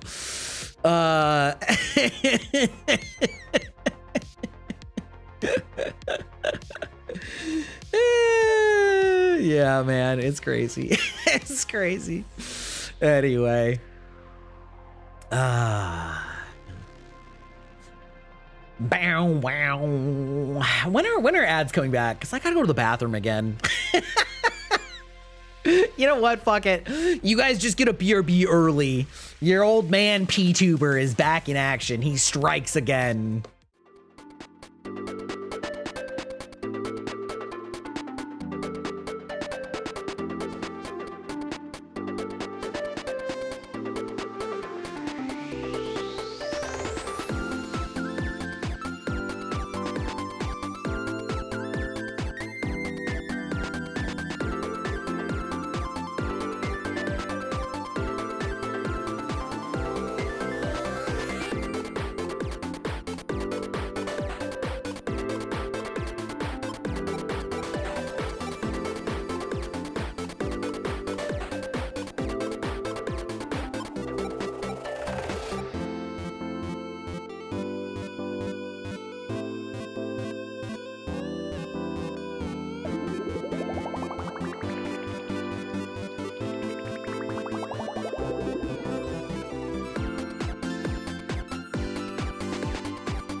Hey, wait a minute. Y'all are being way nice in the comments. That's crazy.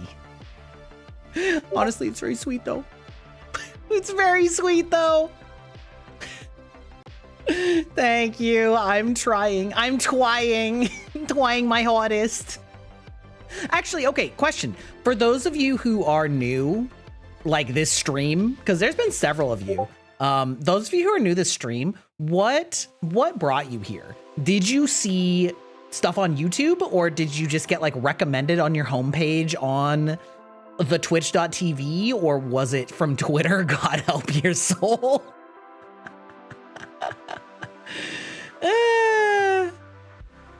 I'm not, I know, but like, you know what? Listen, a little validation goes a long way. Streaming is very like, am I doing it right? What am I doing wrong? You know, homepage Twitch, let's go. You actually saw the Twitter post? Well, Mira, you've been here before though. You know who I am. I'm mostly asking for discoverability purposes so I can like figure out what's working, you know? Homepage Twitch, let's go. You looked at the just chatting on Twitch and you were bored. Good enough. Fair enough. Fair enough. Can you be Lugia? You can be someone can be Lugia. Someone can be Lugia. Gold and silver. Heart gold, soul silver. The base generation. It's got some problems with the map, but it's good. That shit's good. That shit's good.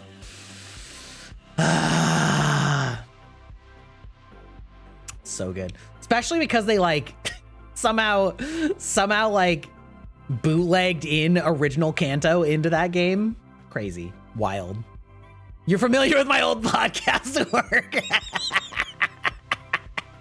Aw, you fucking troll. You knew me before the podcast, I think. I'm pretty sure. Pretty sure. How do I change my Pokemon? You want to be a Pikachu? You should be able to just like scroll down and there's a panel for stream avatars. You may need to like click something or like allow permissions on it, but well, there you go. There you go. You grew up on Gen 4 and Gen 5.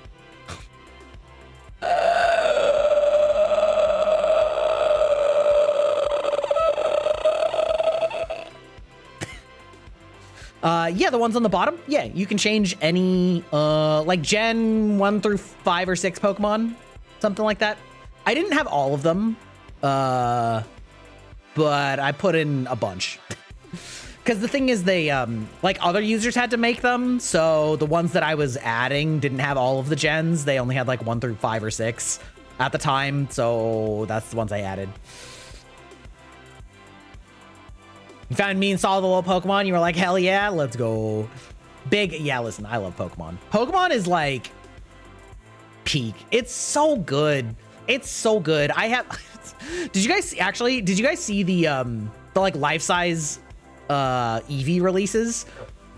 Because I guess I don't quite have life-size, but they're very close.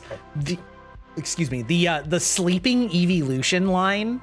So like sleeping Umbreon, sleeping Eevee, they are pretty big, and I have all but 2 of those. I have all but 2 of those, and they are expensive, but they're way less expensive than these life-size ones. So like, I don't think I'm gonna get the life-size ones.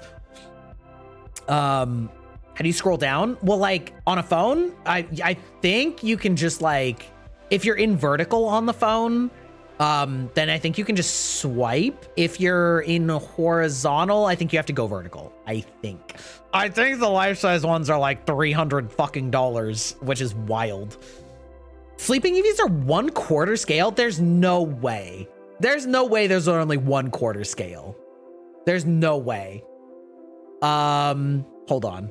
Let me check actually. Sleeping Eevee plush. Sleeping Eevee plush, the official ones. Where is it? This one.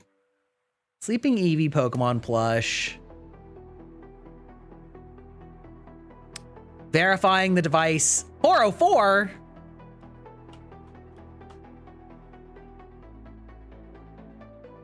Bum, bum, bum, bum, bum, bum, bum, bum. No, oh my god. Pokemon page, why are you so like this? Sleeping Umbreon, how about that? No fucking way. No way.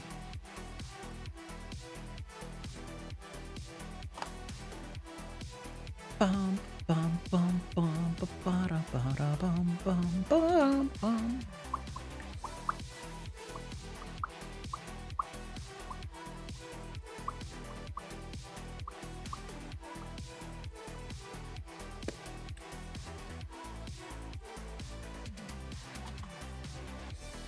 I would guess that they're honestly like, I would guess that the sleeping ones are at smallest 1/3 scale, but I would probably put them at half scale. Like, they're pretty big.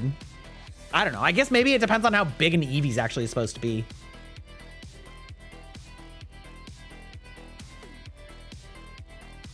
Hold on. Let me see if I can like track my orders. Let's see. Where is my account? Do you have like an order history? Anywhere? Pokemon site? That's crazy.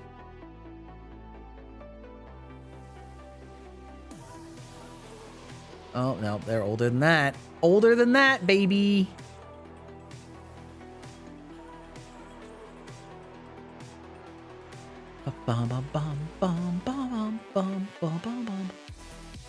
Okay. We're doing a little math here.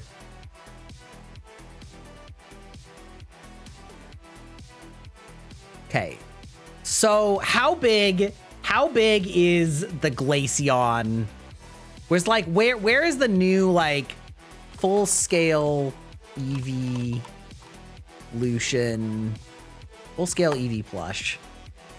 Fuck yes. Fuck yes. Life-size plushes. Okay. So is there like a size rating on these things? Is there a size rating on these things? Hey, Goblin, how's it going? Wait, we got another new person. Wait, hold on. Hello? Let me fucking, I don't want to see this ad thing.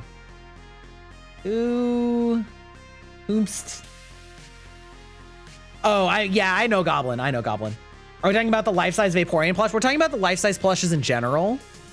Where does it say how big they are? Because it does say life-size. Okay, that is pretty big. I'm not gonna lie. If that's actual life-size, I feel like that's bigger than I was thinking these creatures were. I do not have any life-size plushes. I was talking about how I have the sleeping Eevee plushes, which are pretty big, but they're not that big. So the sleeping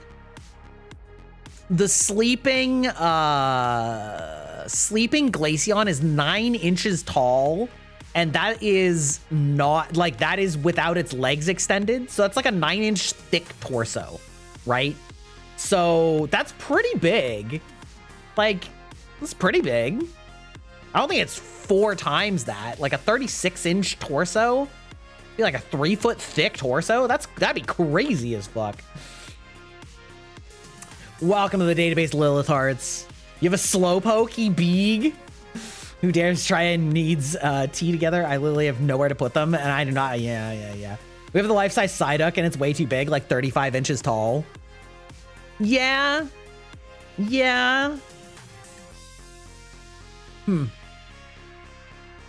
Interesting. Yeah, that is big. The Slowpoke life size is as big as a beanbag chair. Yeah, that's the challenge, right? The sleeping Eevees are the perfect size because they're like a perfect size, like chest torso pillow. You want a life-size Gallade?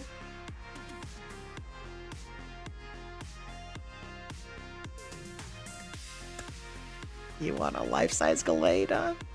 Huh? I see. Uh-huh. Yas. Also, hi, Tala. Listen, I don't know if you want me to call you out or not, but hi, Tala. You want the life-size Vaporeon? Oh, really, Goblin? Is Vaporeon your actual favorite? That fucking copy pasta has ruined Vaporeon. You have a Pokemon avatar recommendation? Ooh.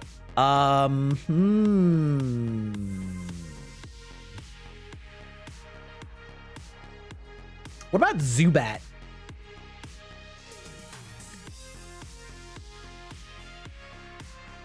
You only know like 20 Pokemon? What kind of Pokemon do you want to be? Like what, like give me like a general guideline.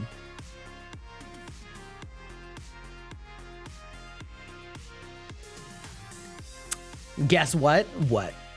I am guessing.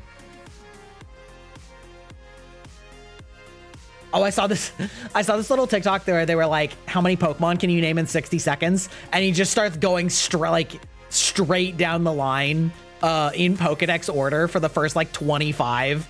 He's like, yeah, I can do 15 easy. An animal one and not a dumb one like the ice cream Pokemon. Ponyta. How about that? Or Rapidash. Or Vulpix. Vulpix is cute.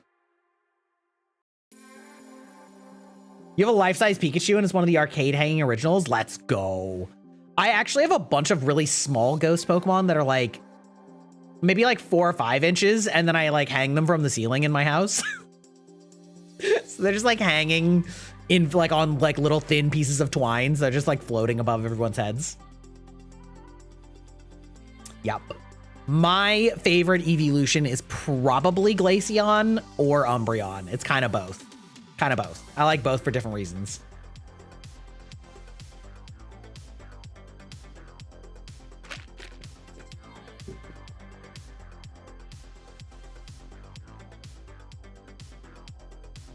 Now you want all the dragon Pokemon plushies? Understandable. Understandable. Bow, bow, bow. Bow, bow, bow, bow. Bow, bow, bow, bow. Bow, bow, bow. Also, JD, it's time to just bust it out again. The reason there are so many ads is because on twitch.tv, you have a choice. You either play 3 minutes of ads per hour, which is what I choose to do. And I do them all in one block, or 3 or more. I just do 3. Or you have to have pre-roll ads, which means that everybody who joins your stream gets an ad immediately when they join before they even get to hear or see you or talk to you. And generally speaking, the common conventional wisdom is that pre-roll ads will turn people off fast because they don't know who you are. So they're just like, I have to watch an ad. Never mind. Fuck it. And so basically you either are stuck with 3 minutes of ads, which is a lot, or pre-rolls. And so I have opted for 3 minutes of ads, which is sometimes a pretty long number of ads, unfortunately, which is why I do them every hour on the hour and take that time to get up and get a drink and go to the bathroom so that nobody misses anything. And you guys can just like fucking mute or switch tabs for a second. But nothing important generally is happening during ad breaks, but that is because Twitch forces it to be one way or the other, unfortunately. So that's why there's so many. If I could opt for no ads at all, I would. I would, though. There's people who do 7 ads in a row. That actually happens to me all the time, because 3 minutes of ads can be a lot of ads that are short, or it can be a couple of longer ones, or like I don't control what the ads are. You'd go into debt for a life-size Groudon. Isn't that like the size of your house? Isn't that the size of your house? That's crazy. Oh my good lord.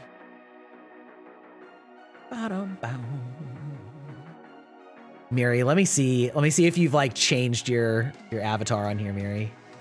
I can't find you anymore. Where did she go? Maybe she's gone.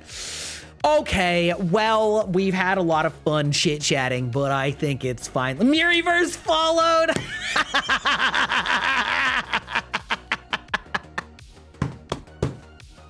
Fucking got him, boys. Will you add new gens as avatars? Yeah, maybe eventually. If they have been added by stream avatars, like, people add them. One way to not get ads is subscribe to the VTuber you're watching. That's true. Another way is Twitch Turbo, which I also like. Obviously, that's less money for me, but Twitch Turbo is worth it if you watch a lot of different streamers and you hate ads as much as I do, because your boy has some strong feelings. Some strong feelings on ads in general. And that's right. If you have Amazon Prime, you can, for one free person per month, give your Amazon Prime subscription to yours truly. Also, if you enjoy powdered energy drinks and such, you can go to Rogue Energy and use coupon code Grybach to get 10% off and give me a little kickback if you so desire. That is what I'm drinking right now. I'm drinking some of their hydration drinks. Yes. Boop, boop, boop, boop, boop. Turning off the music before I start the game always feels so weird. Here we go. Oh, we don't need this anymore. Okay.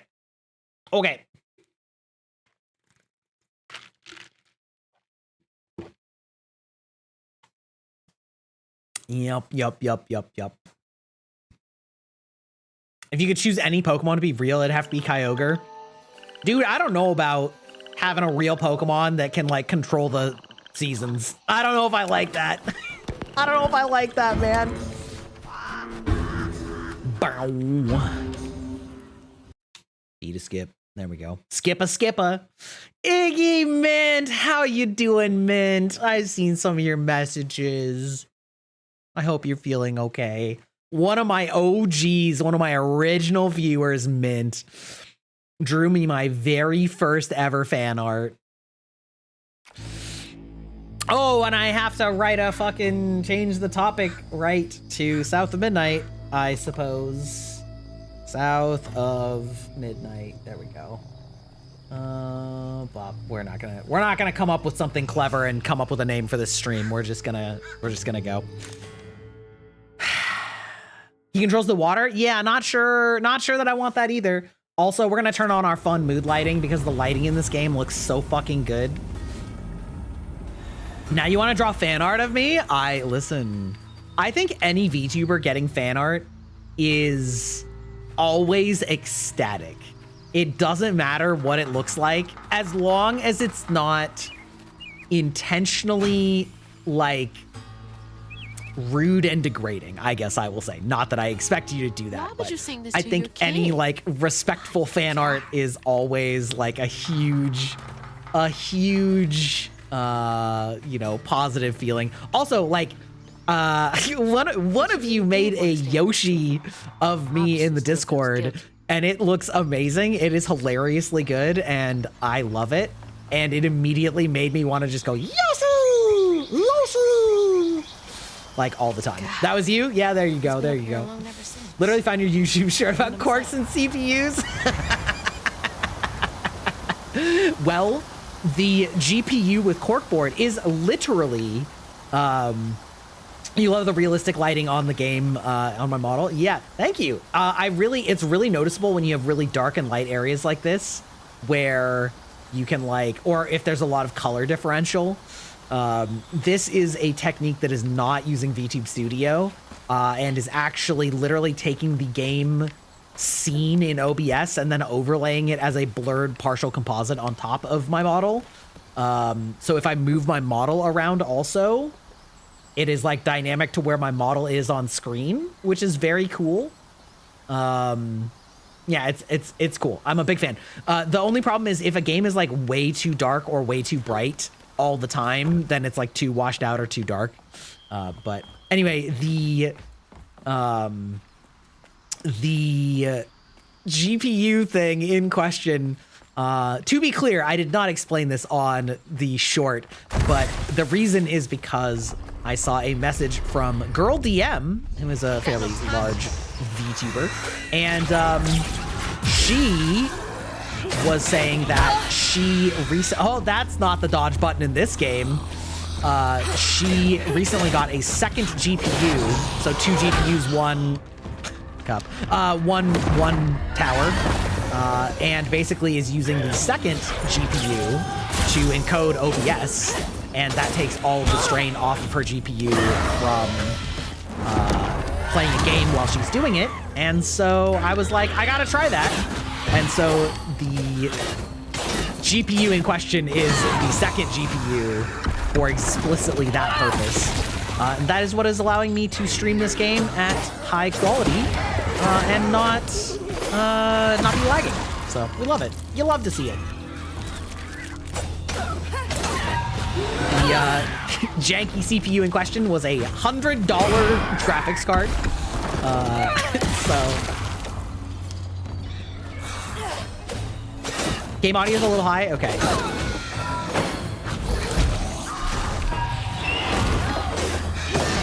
Okay, we'll deal with that after the combat.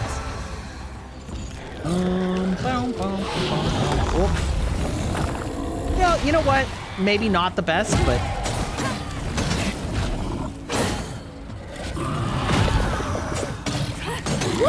scream! If it works, it works. That's right, baby. Boom. Yeah, right? I'm shocked that, like, this wasn't common tech in the VTubing scene before this, because it's really an elegant solution for a problem that is very unique to VTubers, which is basically that VTube Studio is a game, and so having a game So close. that, like, having a game that has to run while another game is going and get equal processing power is challenging. Okay, hold on. We're gonna turn down the game volume a little bit. There we go. So is the GPU for streaming just any GPU, and how cheap was it? Okay, so the GPU for the OBS encoding is cheap. It is a Intel Arc A380 or something like that, which is like, I think $150, give or take. Or I bought it cheaper because it was refurbished. And yeah, it was pretty cheap because all it has to do is do the video encoding. Whereas my primary graphics card is a GT or a NVIDIA 3080, which is quite a bit more expensive. And that's what's handling literally everything else. As far as I understand it, and I could be wrong, it is entirely possible that I'm mistaken. But as far as I understand it, part of what makes this work easily is that the graphics cards are from different manufacturers. So one is NVIDIA and one is NVIDIA and one is Intel. And so that is helpful because in your OBS settings, you can then go and they all have differently named encoders. Okay, they just want me to go over there. Got it.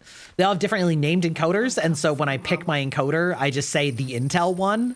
And so then that literally can only be done by that card. Whereas the other card is the one that I use for literally everything else. And so it just is like, oh, okay, sure. I'll do all of that work on this graphics card. And then literally it's not doing anything else. It's not plugged into any of my monitors or anything. Should I bother with the stream schedule, or is that something a little too chaotic? I don't think it's that important. And please let you have permissions to talk in general on the server. You should have permissions, but if you don't, it's probably only briefly, just to make sure that like people aren't like spamming or whatever. There shouldn't be any reason. Like, you don't explicitly have to like do anything for permissions. So it may just take a second, I guess. Yeah. Should I bother with a streaming schedule? Okay, so I have mixed thoughts on things like streaming schedules and things like that. On the one hand, it helps people know what you're doing when you're doing it. On the other hand, maybe I'll just ask it this way. How many of you have read my streaming schedules? Because like at a certain point, I think a lot of people don't actually look at them. Tales surrounding her eerie house on the hill, but instead of an old recluse, they found a monstrous creature. Terrorized, she fled from the house and house. Like, being consistent helps, but it also doesn't. A lot of the time, it doesn't matter that much, I guess, is what it seems like. One by one, enfolding their aching bodies into her soft, long arms. You never knew I had a streaming schedule? Exactly. My point exactly. I have the schedules posted, pinned on my Twitter. I also have them in the schedules channel on Discord. And most of the time, I link them in the schedules below the stream in the About page, where if you click on the button for schedule, it will take you to that tweet that has that information. Don't all streamers have streaming schedules? Actually, a lot of them do not. They have vague schedules, like I stream Monday, Wednesday, Friday, but they often do not plan out what they are doing on those streams unless it is specifically an event stream, or at least they don't broadcast what they're doing and they kind of just YOLO live it. The exception to this is corporate streamers like Niji Sanji and Hololive tend to have schedules, both because they are on YouTube and there's some like YouTube visibility buffs for having a stream as like a scheduled video that's never actually done, with also the fact that they have so much that's involved with permissions that they have to plan so far in advance that they do plan those things out. And also because they can schedule streams, that means that they can like make the stream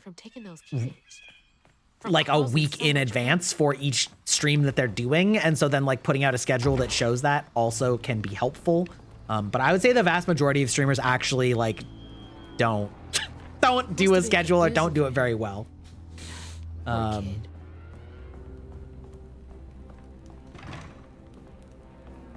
just think having a set schedule would be way too chaotic and stressful, binding me to a set thing, you know? Well, I mean, it just depends on each person, right? There's a certain level of, by committing to it, it actually can help motivate you to do it because you like said that you would be there. But for some people that pressure is a problem. I usually just do the week, you know, I do the week schedule because I always stream at the same times of day. And that's because my streaming time was impacted by having a super steady work schedule.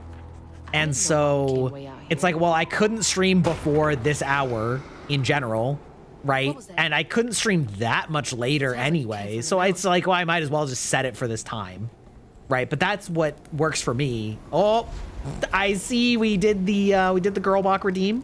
Let's go. I think we need to get Grybach into character for this game. If you're indie or you're busy with other things like work or school, I think a schedule is very limiting. Yeah, I mean, yeah, it just depends. You don't have to, like, don't let it limit you, but some people find it helpful for like a personal accountability situation. So it just depends on the person, I guess. I look so good as a girl. Thank you. Sometimes I worry that by making the choice to stream primarily as a male that I am shooting myself in the foot a little bit. But it is what it is, I guess. People do like the girl models though. You know, they got them physics if you take my meaning.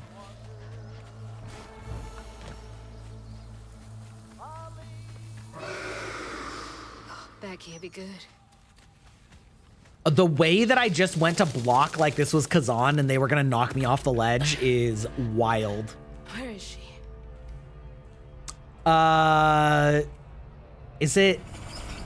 Yeah, I know that there is. I don't remember exactly what it is, and I don't want to like guess because that would be potentially insulting. Mama. What is all this? Wait. Can we get part 2 story synopsis? Oh, well, we met back up with our grandmother and she has been invested in the dark arts of the weaving. And because she had a child that, I think it was a child, that was gonna pass away. And so she like used spirit magic to seal it in a tree and keep it alive in case that she could like fix it later. And now we are chasing after sort of a cryptid web weaver creature that leaves these red strands behind that has been known to abduct children. And we believe that she has abducted our mother or captured our mother. which they have just perfectly timed explained that again here. So we are still chasing after our mother. We saw the red strands of cloth when we found the house, and so we have sort of gone on this journey to like find out what exactly that means. I knew the granny was bad. That's right. No. Sorry, Mir, I didn't mean an insulting word. I meant like it might be insulting if I guessed or guessed an insulting word. Like I knew what you meant. I was just saying like I'm not going to guess because I might be wrong or might be thinking of the wrong term or like that's what I meant. I didn't mean that you were like saying it's okay. Saying it's insulting or anything like that. Yeah. What game is this? This is South of Midnight, which is I guess I would call it like a AA game, where it is set in, I believe, Louisiana. Oh, that's great. That's fantastic. You play as this young woman, and there was a big storm that like washed away everything, and your mother got caught up in it. And you sort of learn through the process of the game that you have these mystical powers to perceive and interact with the web of fate and reality, I guess. And so you have these abilities that have to do with weaving, and sort of the tangles in the weave from traumatic events create these monsters, and you can sort of untangle them to sort of release them, free them, heal them, make of that what you will. Aesthetically, it is made with this very interesting sort of stop motion aesthetic that is really cool. And then there's a bunch of like little vignettes about characters involved in the history of the South, including Underground Railroad and things like that. So it's got a really cool aesthetic, really cool vibe. And yeah, I would say that it's like primarily a story adventure game. The combat is like not anything to write home about, but like everything else about it is gorgeous and fascinating. The character writing is, I think, very authentic feeling. Like this character feels like a real teenager, not just like I'm a 40-year-old man writing about teenagers, if that makes sense. There's a streamer got exposed recently who was pretending to be mute. Oh yeah, I remember that one. Saw that one. Yeah, Tim Burton, like sort of aesthetic. Yeah, very much. It's very like it's doing so many things that are so interesting. Big fan of it. Ooh, wait. Yeah, so it's I believe it's on Game Pass, and I believe it's also, well, I know that it's cheaper than a standard game at like $40, which seems pretty reasonable given that it's quite a bit shorter than an average game. I believe it's like 10 to 12 hour long game. But yeah, like aesthetically fantastic, dialogue quite good. Characters. Oh, hello. Wait. You can't just like give me that and then not expect me to do it. How many of you did she take?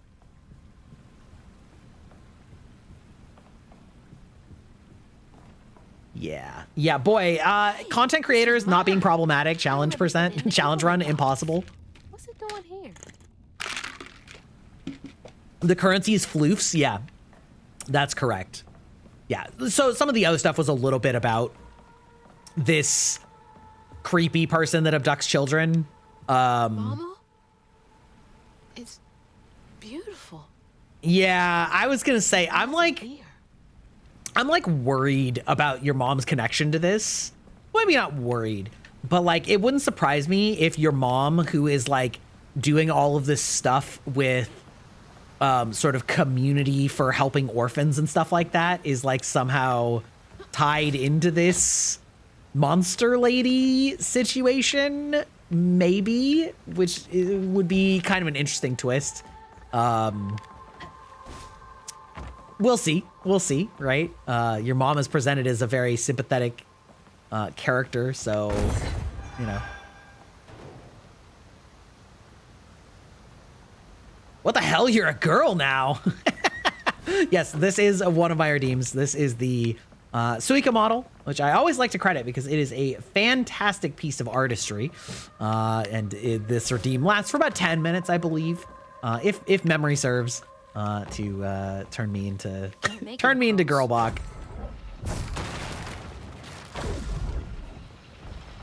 Can I not hit any of those? No? Okay.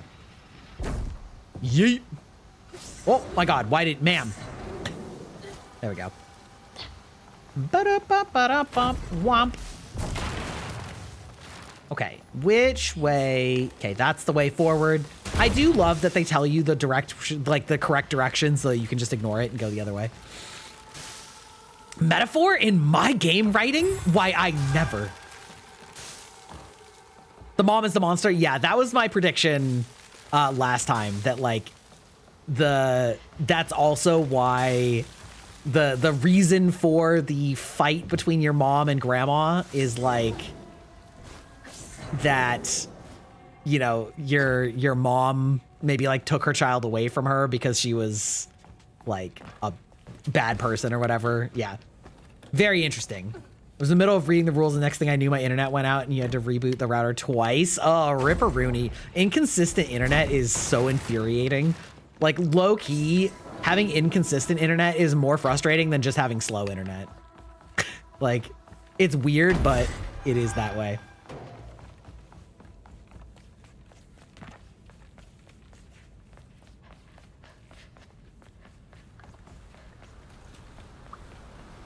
Dude, like everything about this area just looks sick.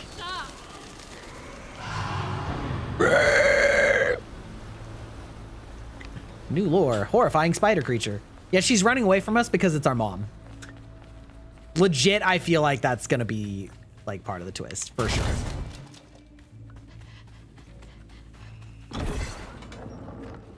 You know, it can be both. It can be both how your day begins and how it ends. Wow. Okay. Why'd you turn into the grudge monster? Wait, how am I the grudge monster? Hello? Whoop, there we go. Huh. What are these for? How to transform yourself using the weave into a horrifying spider monster. Why does it have my mom's signature on it? Oh, the screech? Oh. I like to make screeching sounds. I don't know what to tell you. Probably need some gas. What? What's... Oh. We're gonna like... Oh. Interesting. Okay. All right. You know what? I wouldn't have chosen that, but... Listen, Hazel, like you got it. Okay. Understood. Oh my god, I'm so brain rotted. I love torturing his false folds. Miri, you saying that to me, man, that's like such a setup. I don't even know where to start with that. Do your vocal analysis on me and I will turn it into something that sounds sus as fuck. That's crazy. Don't know if this is where I'm supposed to go, but they let me go down here, so... Wow. Did you enjoy how the characters feel real? Yeah, they really do. Like, they just feel authentic. Like, I loved the sort of fight that you had with your mom at the beginning of the game because it felt so, like, just felt so real. And, like, obviously, you know, Hazel was wrong and whatnot, but that's part of being a teenager, is, like, not knowing everything. Oh, my God. Hello? Wait, what hurt me?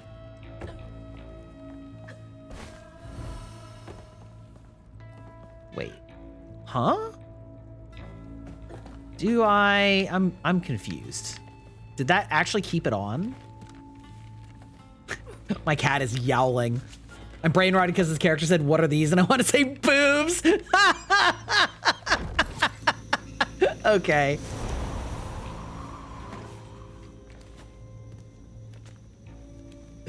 Yeah, it absolutely would have gone under my radar. Yeah, that was a great recommendation. Fantabulous. Spooky.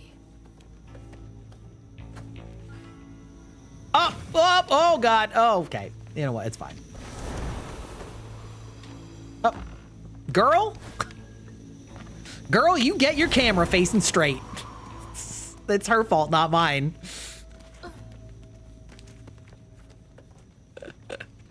There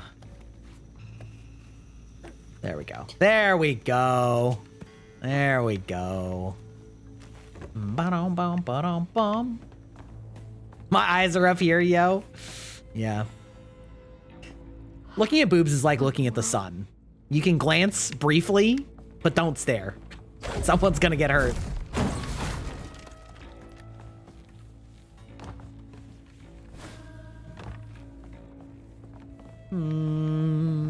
Wow. Gryboob. Well, listen, you can give Booba to my little spirit companion. You know? Wait. No. Okay. Gotta find a way to open that door. Yes. Understood, Hazel. Yeah, I guess we just jump down, right? I saw. Wham. Wham. Down, down, down. Thump.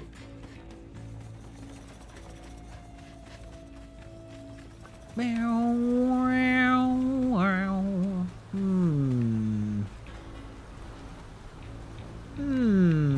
Okay. Interesting that there's all of these. Oh. Oh, you want it to go the other way? All right, that does make sense in that vector, I guess, why this stuff's all over here. God damn it.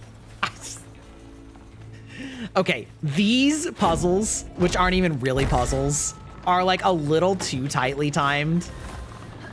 Because it's not like it's hard. It just kind of wastes your time if you didn't perfectly have it on, like, on the exact timing that they wanted. And they're like, oh, you obviously took too long. I guess it'll end. Just annoying.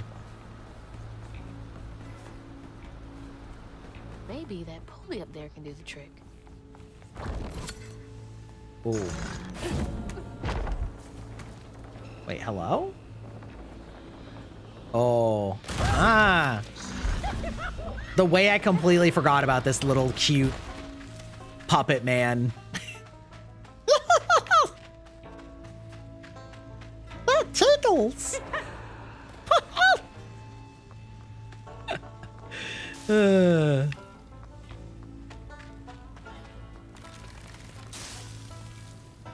Shink. Stop. Wait, why am I stopping? Oh. Whoa. Oh. Good lord.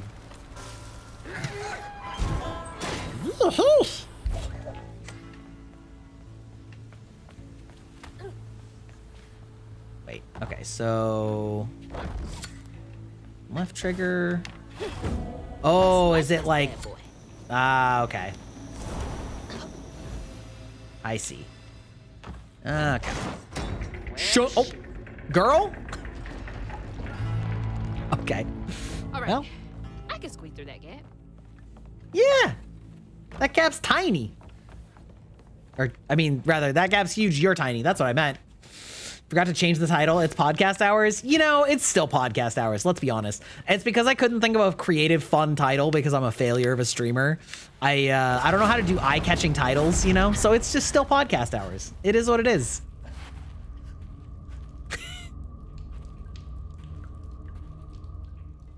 You gotta tune into my radio voice on Rye.fm. Welcome to GRB FM. Your stop for one stop Sussaroonies. Podcast is still fun, yeah.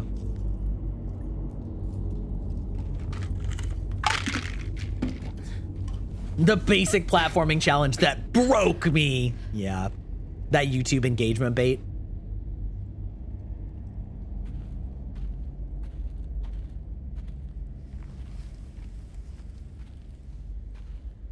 Mama?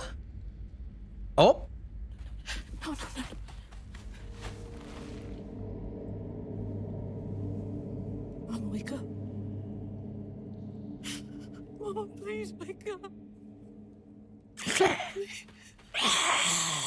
Wake up, Mom. I'm sorry. I tried, Mama. I really tried. I'm not dead. I've just transformed.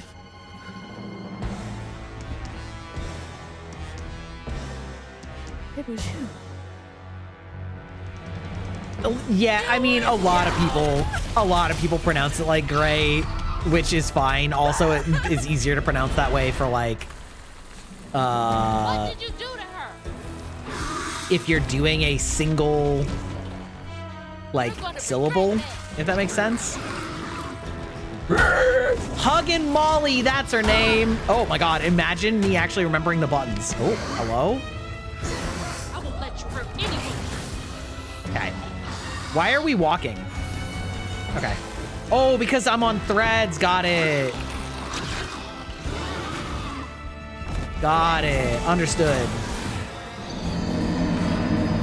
Imagine. There we go. I would say that like most people like call me Gray, and I don't mind, you know?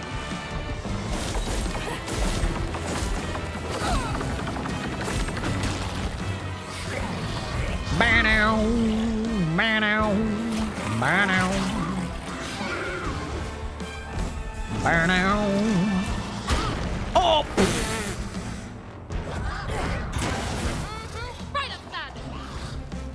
Right upside the head. See, she knows what's up. Yeah, like the combat in this game is like not difficult. You know what I mean? What? There is no world in which I was inside of that. I'm gonna stop. That's crazy.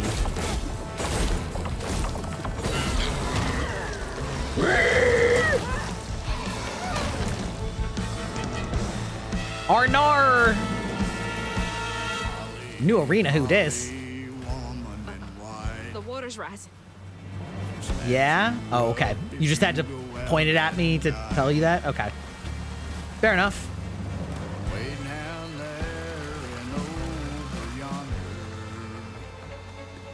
Got ourselves some new OG music. Let's go. Can't get away from me. I mean, maybe you can. I don't know about that.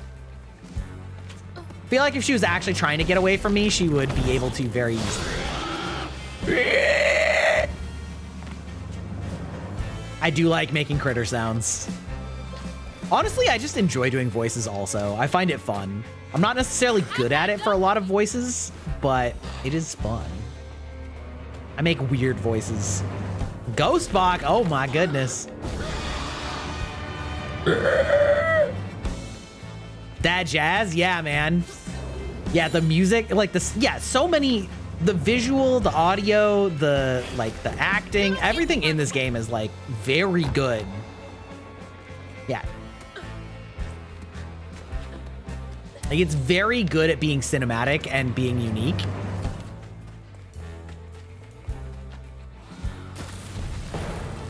There you are. Bow, bow, bow, bow, bow, bow. I look so cute with the ghost. Let's go. Hey, how's it going, Monk Boy? Welcome in. Thank you for the daily rice pack. Whoop. Oh, oh God. Nope, nope, okay. Fine, fine. Oh. Oh,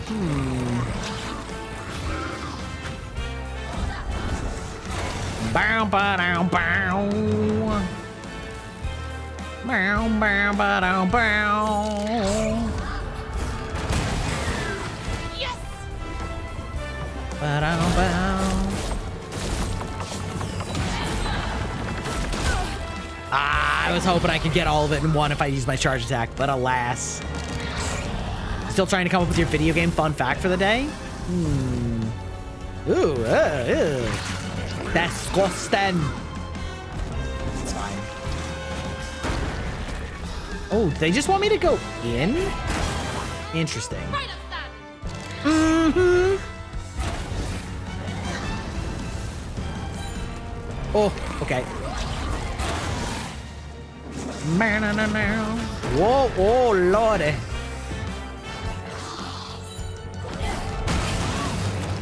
That's enough. Bow, bow, down, bow, down, bow.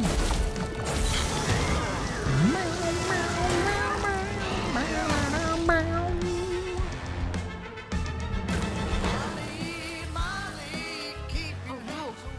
Water's getting higher.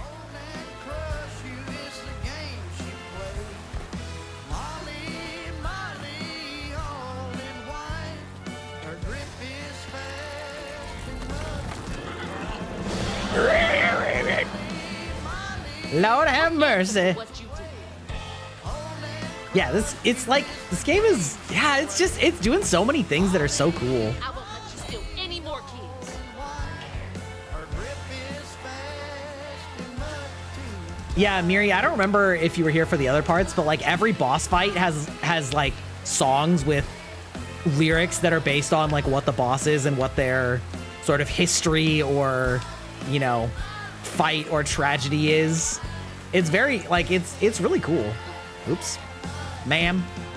Did you know the music for Metal Gear Rising works in time with the boss fights? Oh, that's cool. I did not know that specifically. One thing that I think is really interesting about music is Final Fantasy VII Rebirth had a really interesting system that they used for being able to, basically the way that they composed the music, they made it so that like open area exploration music could cleanly flow into combat music and other things like that without, or like, yeah, just cleanly flow into it, because they don't know when you're going to be going back and forth between them. And so it sounds incredibly dynamic when it goes between them. And they did like a really good job of it. So anyway, the music in Final Fantasy VII Rebirth is like really well done on that front.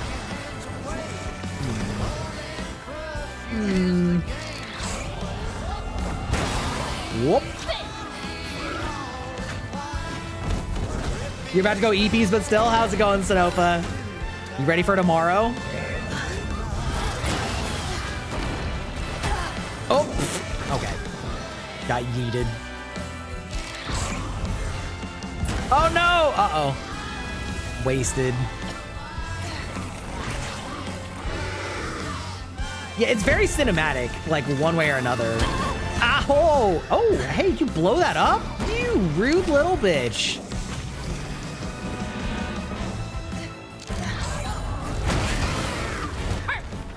Oh, oh, come on.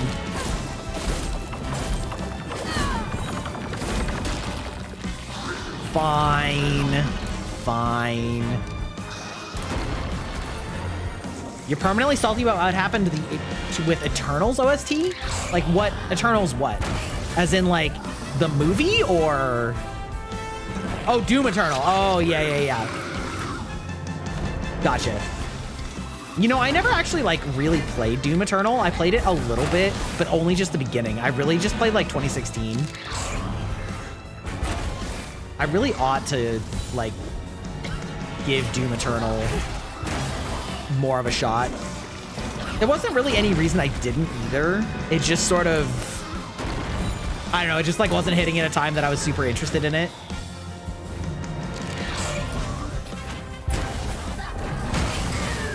There we go.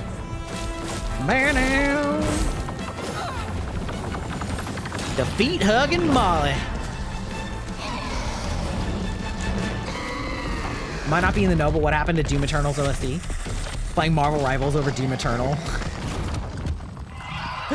One of those is recent and one of those is old.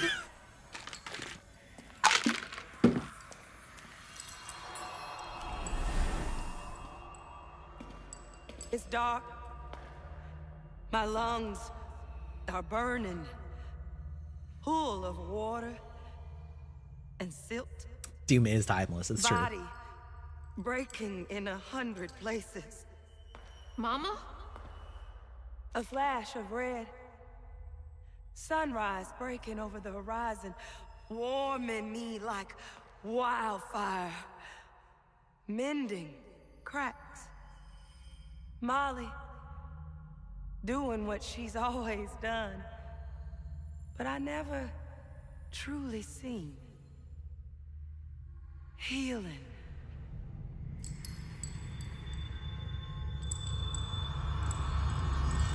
Oh, is it her sister? Or like... Molly was healing you? You hurt Miss Molly. Lacey woman is gonna be mad at you. Lacey woman. She doesn't like mean people. That's why she brings us around Molly, to keep away from the meanies. She brought you here? The missing kids. The ones Mama said the system failed. Oh my gosh, she rescued you. You kind of look like her. Except she's nice, and you're not. Molly can save her. Sorry, I just beat the shit out of you. Molly, come back. Molly must have gone this way. Whoop, whoop, whoop, whoop, She's whoop. gotta be close. Incredible. I'm sorry. Wait.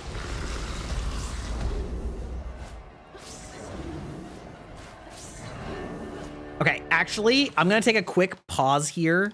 Cause I just gotta go to the bathroom. No ifs, ands, or buts about it. I'm slightly off schedule. We'll be right back.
Whoop.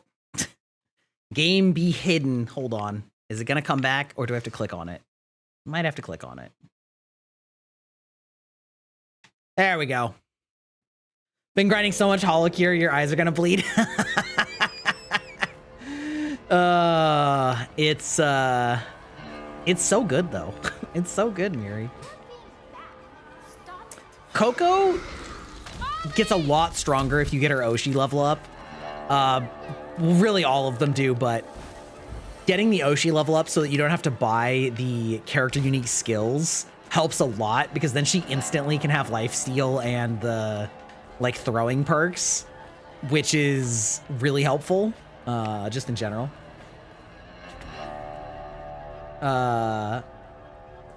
Can't talk about it without self-promo? Can't talk about what? Holocure? Or the music? Come back! Please!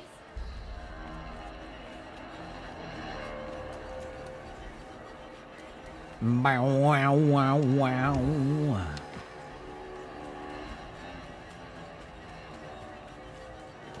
Whoop. Oh my god. Okay. We're fine. Whoop. Assassin's Creed is making a board game? First of all, why? And second of all, why now? Grinding Holocure, finishing to farm an insane amount of coins. I'm gonna surprise everyone. Stream with a ton of coins to buy upgrades with. Oh, that's fine. I don't mind, like, especially people that I know and am friends with talking about like upcoming plans. You know what I mean? Like, that's just things you're working on. That's fine. I don't care. Molly! Molly! I'm sorry. You were trying to tell me that you'd saved her, but I didn't understand. Maybe I can fix the... Bunny? This bitch. Careful there. That's a wild animal. You're wrong. She helps people. What are you doing? Wait, no! She's a friend. She saved my mom. She's healing her. Oh, I know. And now, she will save my daughter. Stop! Stop! Stop! You're hurting her!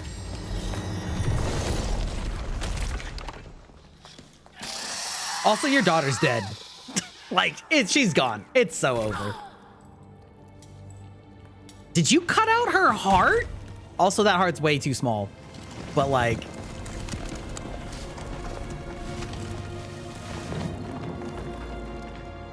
What the hell is wrong with you? Watch your toe. She was only helping. I have my own family to think of. Family? Trey? Cherie? Keep her name off your lips. She deserves the world. She deserved peace.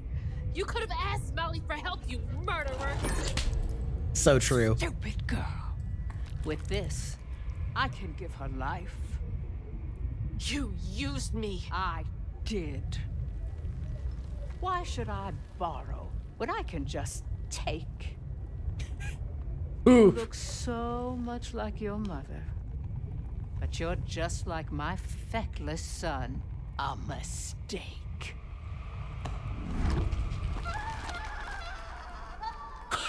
Oh, bro. Yeah, I love an unapologetic villain. Folks watched out for me. But besides Lacey, Hazel didn't have nobody like that. Not even her grandma. Brother, So naturally, I gave her a helping fin. A helping fin, huh? Sure. But this part's better told by me. Free falling through the air like that? Betrayed. Scared. But still, I only had my mama on my mind. And I found her. Just to lose her again. Never really realized how much of Mama's world I didn't know about. Discovering she relied on hugging Molly to rescue abused children. I had it all wrong. Getting her back felt like an impossible dream. But I wouldn't give up on her. She never would.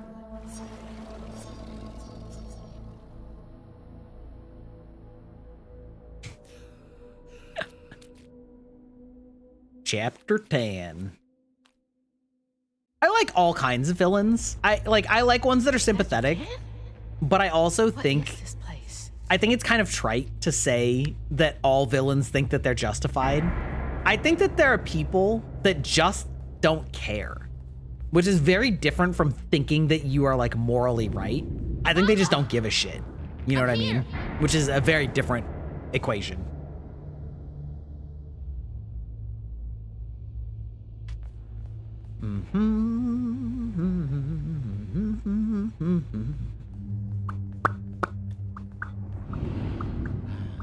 You found Mama? How did you? Mon cher. Hold on, Ma!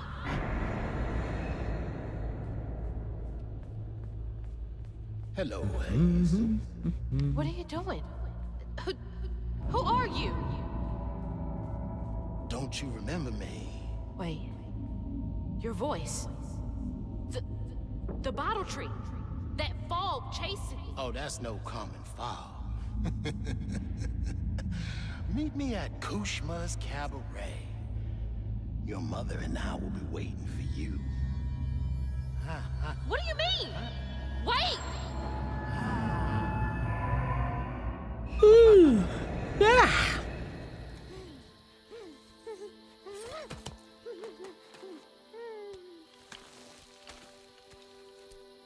She's gone.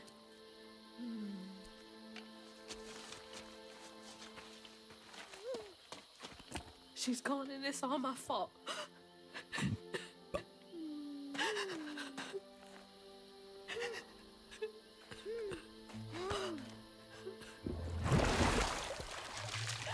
Hazel?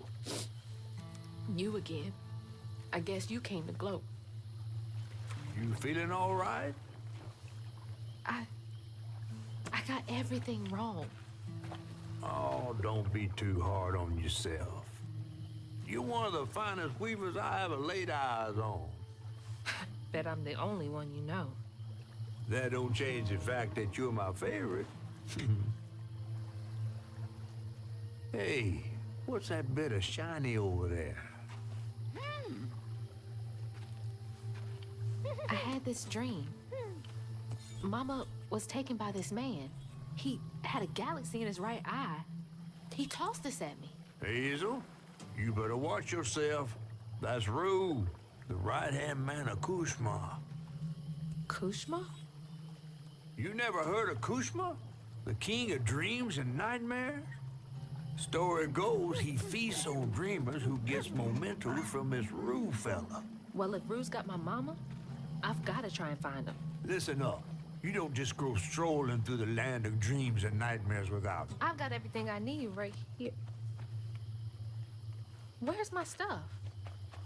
Gal, you don't want to mess with this Rue fella.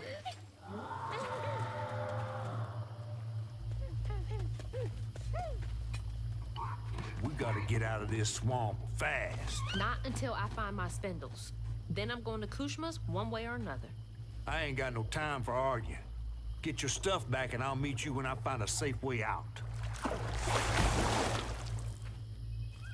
I need to find my things and get the hell out of this place.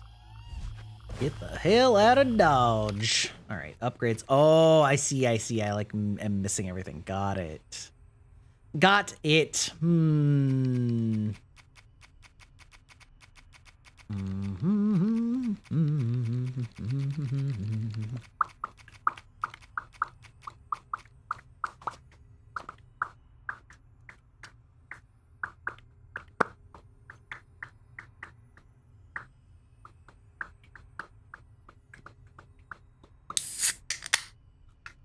You guys get a serenade of popping noises.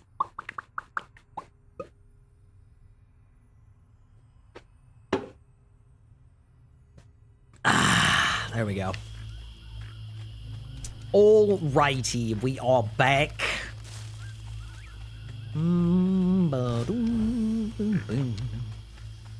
Man, I actually don't know if I'm gonna finish this today. I kind of want to, but I don't know if I actually have time because we ended up chatting so much before stream. Which is fine. Whoop. My track shoes. Shoe. My track shoes? Oh. Don't let the foot people here. I had to miss Hazel's last track meet on account of taking on some extra work. Uniforms, spikes, travel fees are expensive. She loves to run. Says it feels like flying down the street. I just wish I could be there to see her. You'll be there. You're gonna see everything I do. I'm gonna come get you, and we're gonna leave Kushma's place together. Bow wow. Okay. Whoop.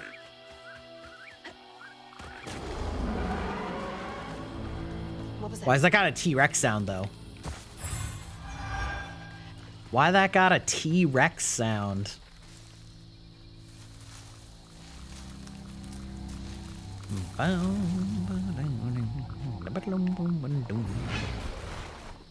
Nope. Don't want to know. Gotta get to Kushma's. Agreed. Agreed. Even Oh, flowers are Venus out for blood here? flytraps? Let's go. What a crazy creature. Like, imagine evolving as a plant so that you can catch small insects and then just digest them while they're helpless. Like, that's crazy. Absolutely insane. Sick, Mahalia. but That's her name. The weaver I followed to get downriver. also I saw that there's this plant that has a symbiotic relationship with very, very, very, very small bats. And by small, I mean like literally like 2-inch tall. And basically they will climb inside of the flower of this plant and like sleep there at night because it will envelop them. And then they will do their daily bathroom ritual Someone called and then leave. And that in turn like fertilizes the She's plant, trying to tell me something. I'm going to follow her. which is again kind of wild. Ghost knows where they're going.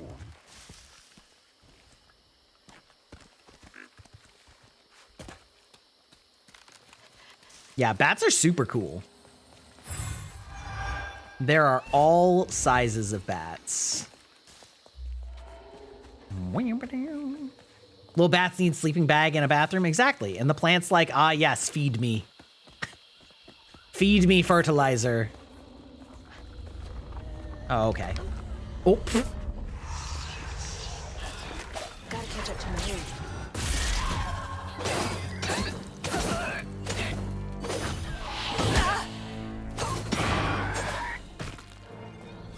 Wow.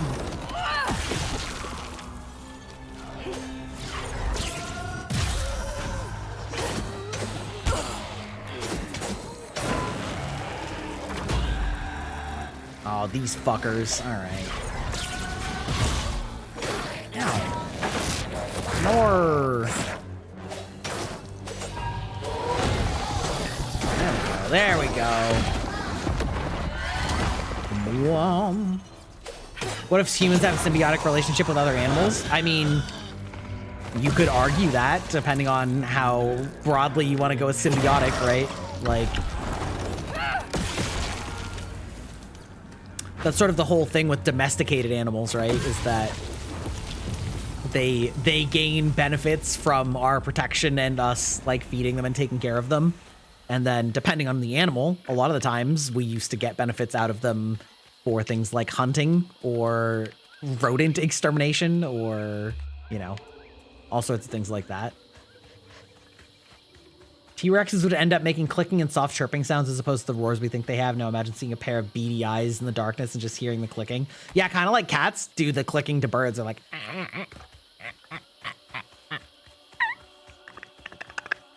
Yeah, terrifying. The T-Rex sound that they made in Jurassic Park, I feel like was... I don't remember exactly what it was based on, but it was like a lion, maybe?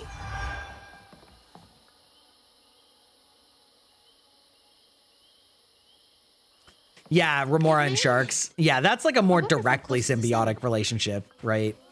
But in a sense, domestication is just an extension of all that. the way over there. Yeah, terrifying thought, truly. truly. Broom. Broom. I'm gonna be so sad if the combination of OBS extensions that I'm using to do this lighting ever like stop working.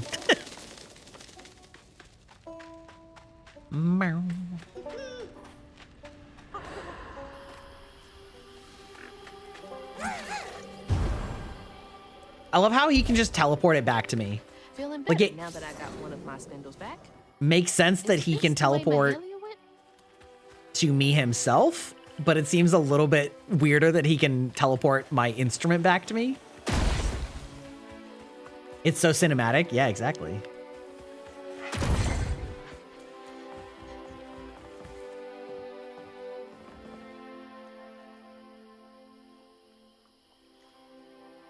It's too cool to pass up. Yeah. Standing I into the fire, I guess. can put a link to it in my like tech page, I guess, maybe. God damn it. I thought I could get away with that. Is there something to push over here, maybe? Like, or maybe I like climb up this way. And then jump over. Okay, that'll work.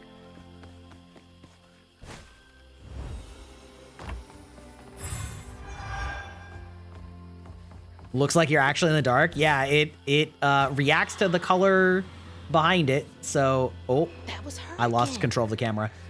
So like you'll see it get darker as the tree like gets behind me.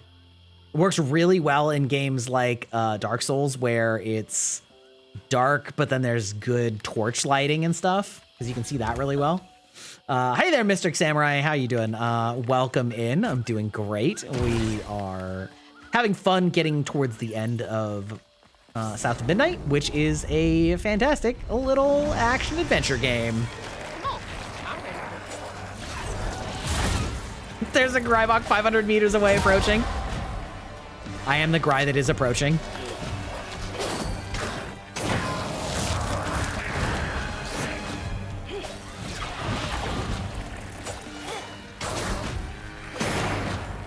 Wow. I do love the horn sound that you get whenever you knock something out.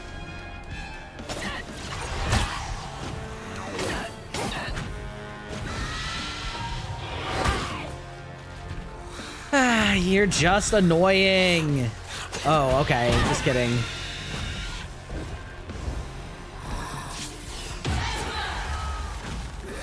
Apparently, I don't have the most important combat tool that I have, which is the damage amplifier.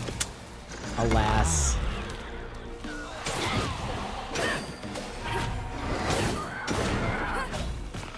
Boom.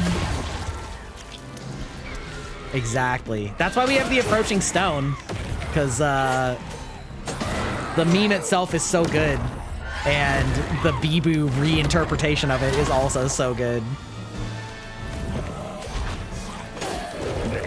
Wait, Virgil Grybok. Insane. Yeah, I actually just played DMC5 for the first time a couple weeks ago.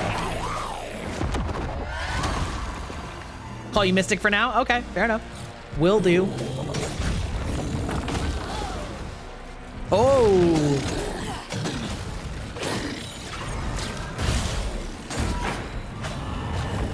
Wow. How many of you guys watch hololive?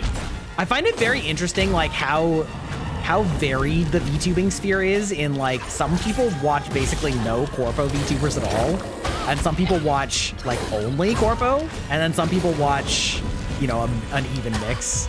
Ow! Fuck off. The way that I want to press the Estus Flask button in a game that does not have Estus Flask.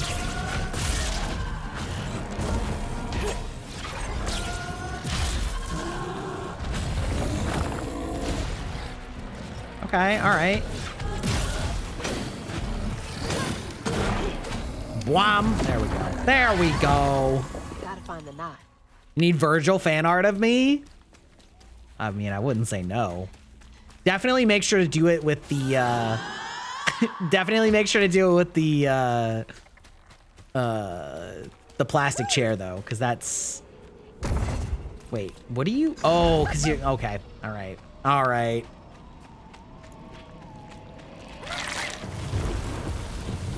I don't see their streams, but I've seen clips or VODs. Iris, Mori, and Pekora. Yeah. Mori, Callie. I still call her Callie. Is my Kami Oshi, my main Oshi in Hololive. She's the one that got me into this whole mess. Oh, okay. That didn't work out how I was hoping. Was there a second? Oh, that's just not the way I'm supposed to go. Got it. Okay, understood. That's just backwards. Understood. Virgil Girlbach? Holy shit, that would be insane. My spindle is covered in stigma. Stigma nuts. I'm sorry, I can't. Every time I hear that name, it's just... It's unavoidable. These are the nuts that are approaching. Provoking. Something. She kind of look intimidating? Perfect. Exactly what I want.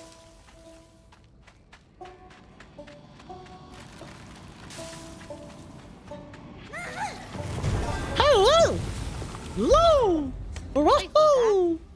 I'd be totally lost without you. That's the final piece. Rue, Kushma, whoever gets between me and Mama's gonna be sorry they ever crossed me.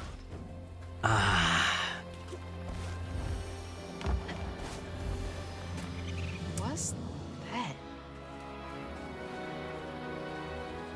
It's a great question. What is that? What is that, Hazel?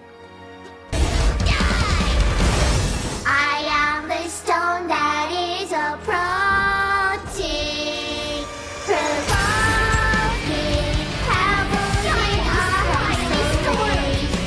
I love you to guide people home. We love the approaching It's just telling me stone. that bonfire's my ticket out of here. And those fireflies. I don't know how this Peak works, edit. but It's a you've peak never steered edit. me wrong.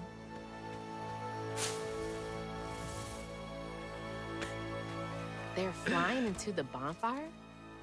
No way that's enough to light this whole thing up. I saw a bush burn. Bibu is such a Maybe it's this way. legend. Absolute queen gamer. Woohoo!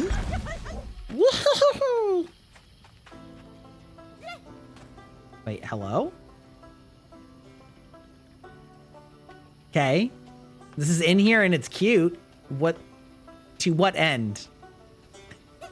Like what?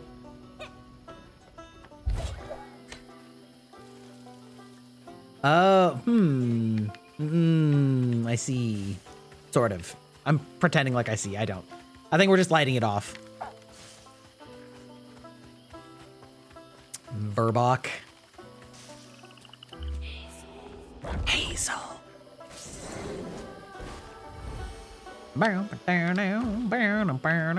Ooh, there's another one. Hey, Grim, how's it going?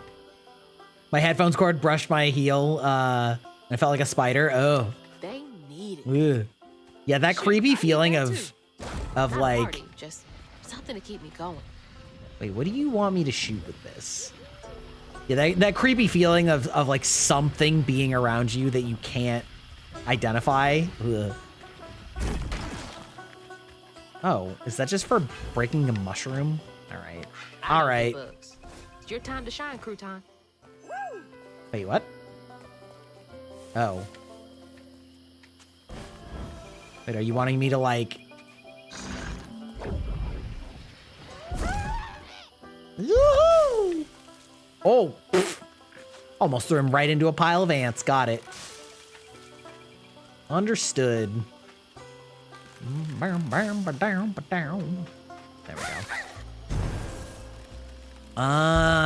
Okay. Thanks, little dude. I see the shape of things. His name is Crouton? Yes, it is. An adorable little name.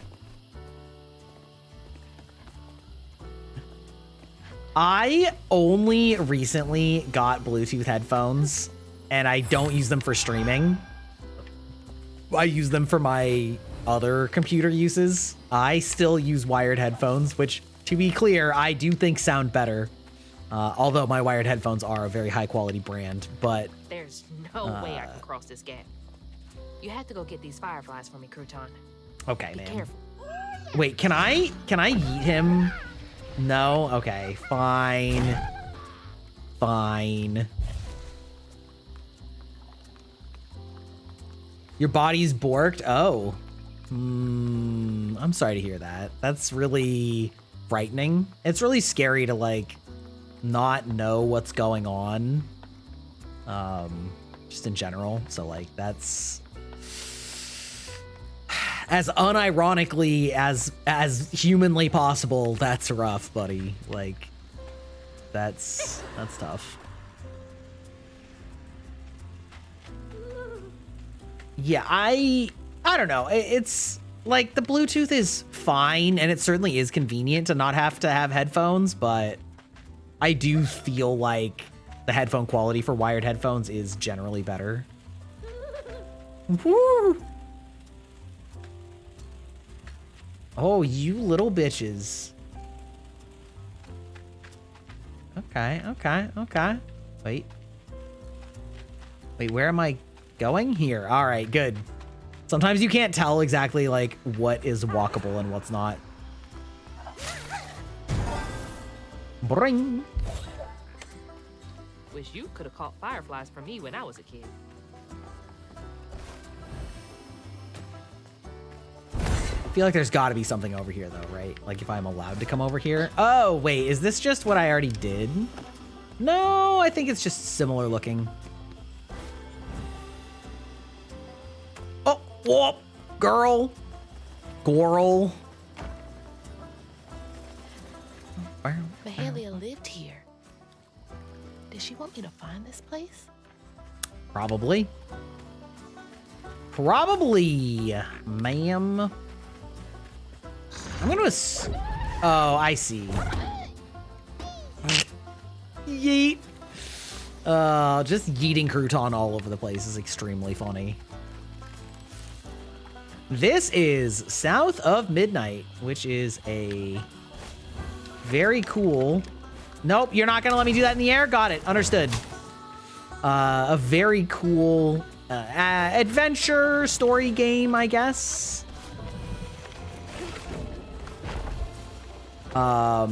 Set in Louisiana, and we're sort of discovering our powers as a weaver. Whoop. Who can control the threads of fate and reality and cure monsters from their ills, so to speak. And trying to rescue our mother.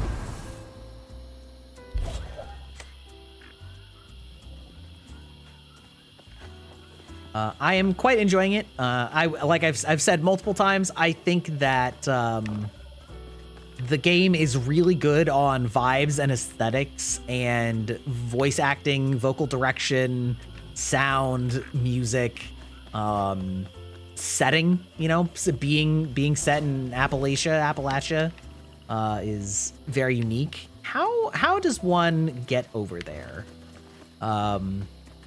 The combat is not super good, but it's serviceable because it's not really a combat game primarily, which is fine. So yeah, that would be the main thing I would say is, like, if you're looking for like a high octane game, it's not. It's sort of like interesting, cozy story adventure situation. But it's really good at what it does, you know? Meow. What can you play it on? Xbox and PC. I don't think it's on PlayStation, but I'm playing it on PC right now. Whoop. Oh. Can't believe you've hurt Crouton. I'm trying to decide if I've already been through this one. I feel like I have.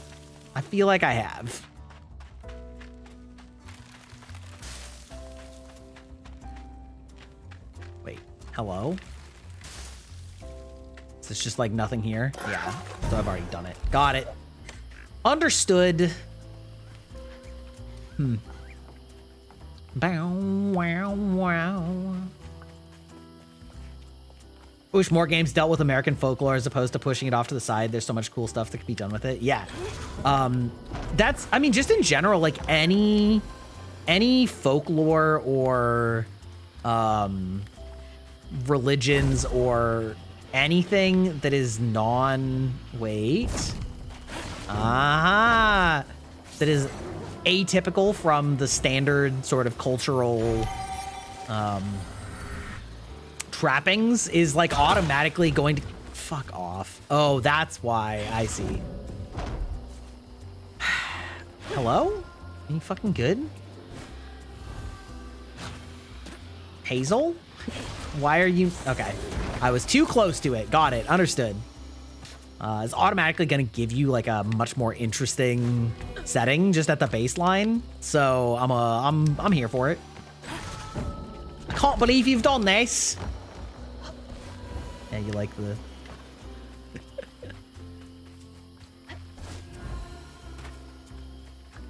Are we the baddies? No. Okay.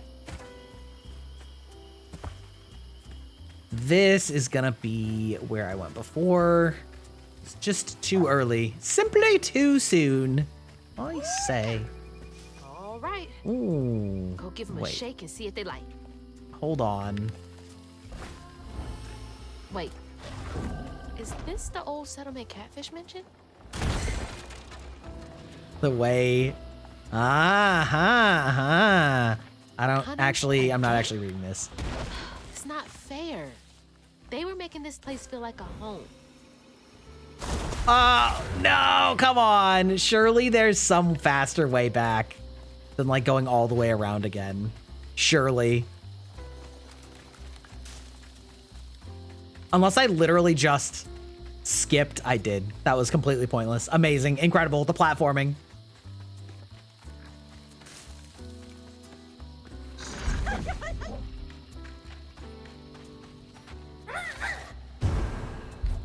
Come on, Mahalia. Give me something. A way out, anything. Oh, wow. Squeak.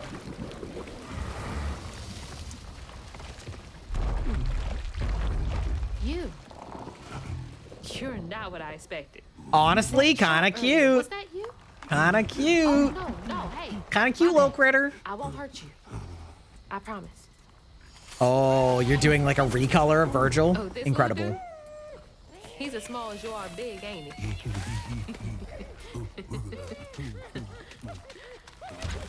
I don't have time to play with you. Come on, Crouton. We gotta go find Mama. You're a long way from home, child.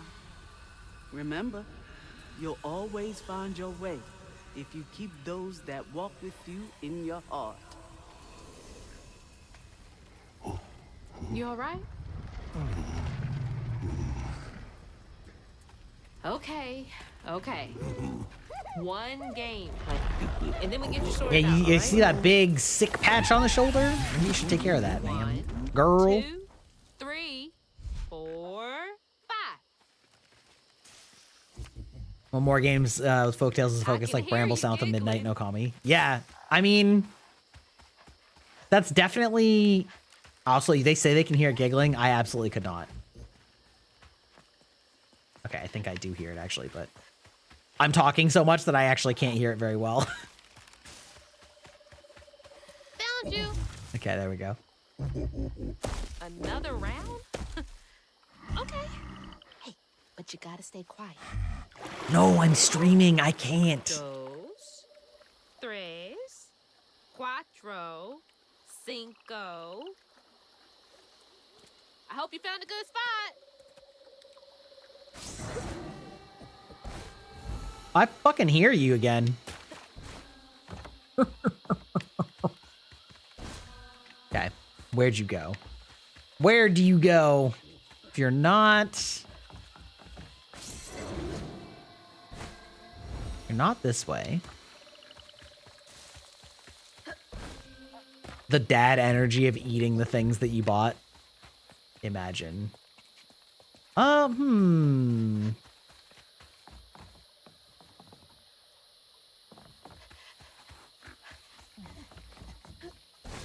I still hear it. I still hear it over there. I wonder if they want me to, like, find it with crouton?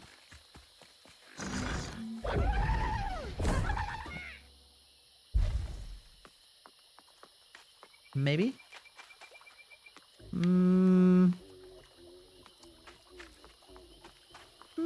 Maybe not.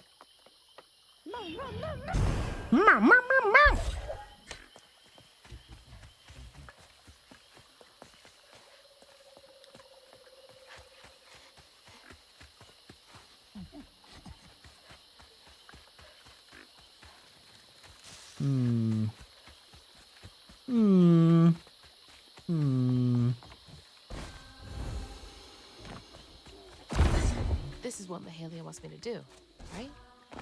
Help this monster out first? I mean, monster is relative. Oh, well, we'll take that.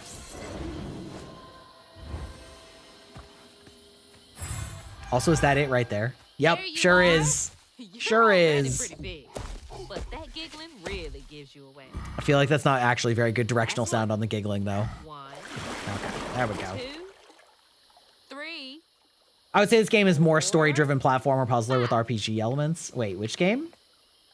Like this game? This game? Coming. Because I wouldn't really call this game like RPG per se, but it's definitely story, like story platforming adventure, light These creatures are puzzle. monsters. They're just waiting for someone who cares to come along. True.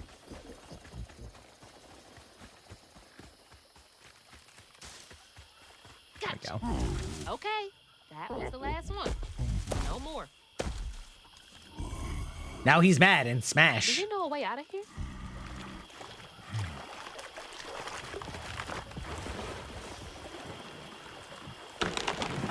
Didn't realize this was a thing you could do. Good to know. Move the environment? I mean, he is big. He's a big boy. Here we go. Can't trust my own gut sometimes, but I can trust Mahalia.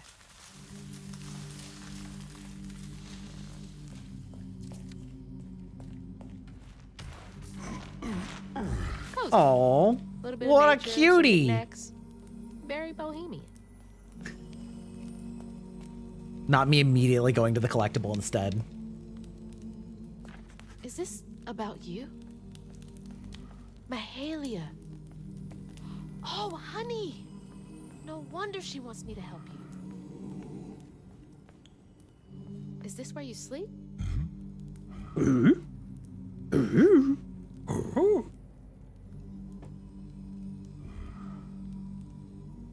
Bow, bow. Yeah, exactly. Can't lie. Looks pretty comfy. Toys can I only still go think so it's far to make so kids feel less so alone. funny that the voice of Groot is Vin Diesel. Like, what a wild role for an actor to get, to just say I am Groot in 1,000 different intonations. It's very amusing to me. Family, exactly. Part of the familia. Oh, okay, I missed this one. Is that you and your mama? Trying so hard to get back to mine.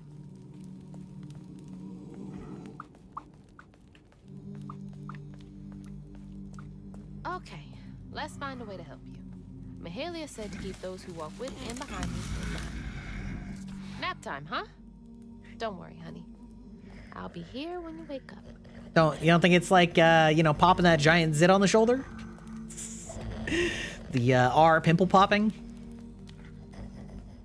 Vin Diesel will always be Dom to me? Yeah, I mean 1000%. He is Dominic Toretto, as bad as those movies have gotten.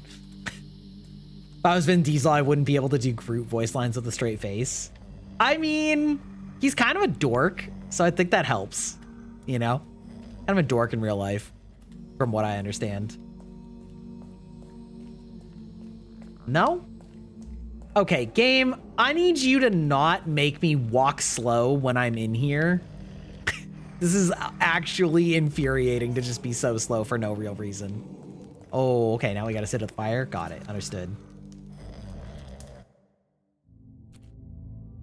So then I crossed paths with this fella, Rue, who told me to track him and my mama down at Kushma's Cabaret. Catfish wasn't thrilled, cautioning that it was too risky. But it was my only lead. Imagine. While I gathered my spindles, I was guided by a weaver from the past, Mahalia. Then I stumbled upon a gentle creature named Honey. He seemed to be in a bind, so I felt the urge to lend a hand. But in these swamps, the air was thick with ancient secrets. I had to push through to find my way out and reach my ma at Kushma's Cabaret.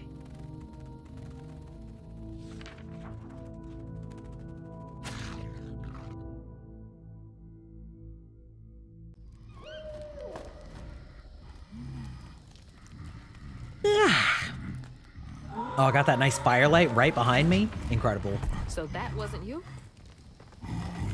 Right. You don't talk. So what was that? You have the best Donkey Kong, like. Where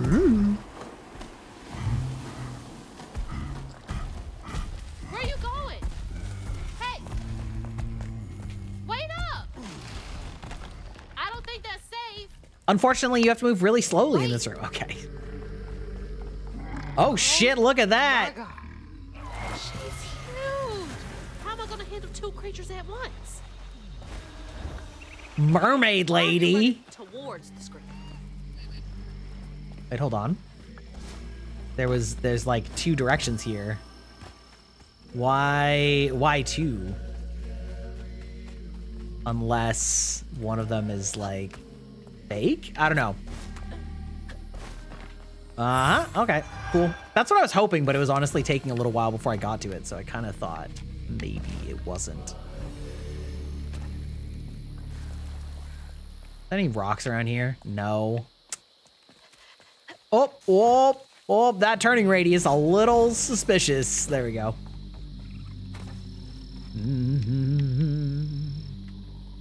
Another Mahalia message.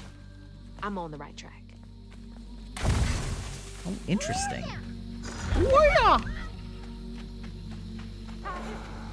Yeah, it's interesting that I kind of lost the... I stopped getting those like diagram things on walls for several missions straight. And then now they're back, unless I just missed all of them, which is possible, I suppose. New and friend, spring damage, sure. 125 floofs. Increase damage. Okay.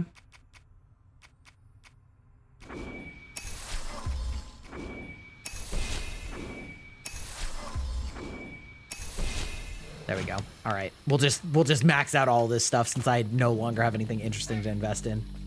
Wham! Wham! That's right, the floofs. Hey, what's up? What's up, friend? There's something over there you want me to see?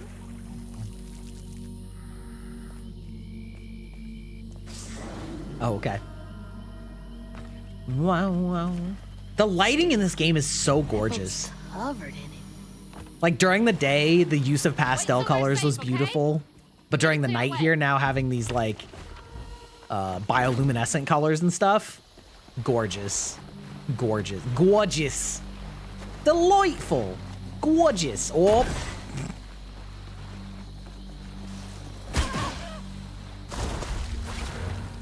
I guess you want me to like pull and push them. I guess I could throw what's his face at him.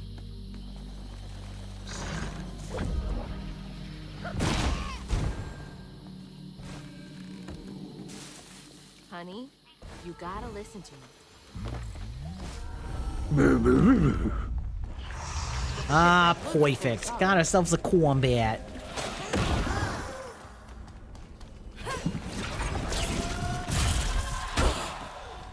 Oh my god. Kazan has like infected my brain and is making me want to dodge with A now, because I've just been playing so many hours of it, which is so wild because I was kind of complaining that that isn't a normal dodge button, but just because I've been doing it so much, it's like,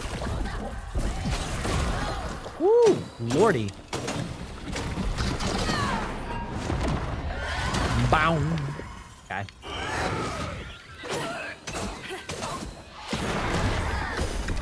Bow.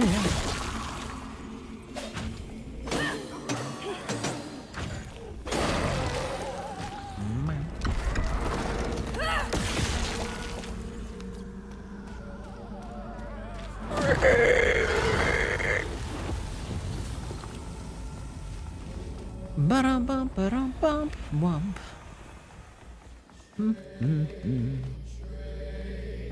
Hey, go hide again. It's not safe yet. I always find you, don't I? So cute. Okay, all right. Where? Oh, they're actually. Oh, ha! Okay, that's. Yeah, a little bit out of line of sight. Oh, that was probably a mistake, huh? Yeah. Yeah. Okay.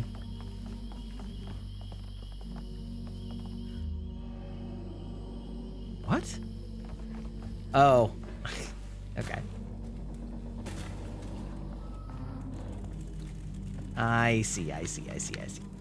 Okay, we're gonna take a brief break, Aruni, again. I will be right back.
Okay. All right, we're back. We're back to press the back button again. Dude, I am so excited for Clock Tower tomorrow. I always love playing Clock Tower. It is by far one of the most unique games I've ever played, and it is very fun to run, but also I definitely like want to play it sometime. And like I think maybe next time we play, I'll play and have my wife be the storyteller, because that'd be great. Could just be a lot of fun. Imagine Yeah, your streams should be saved for, I believe, 2 weeks. You're a lifesaver. I think. Although it may depend on if you're an affiliate or not. I honestly don't remember. Glasses on off. Oh my god.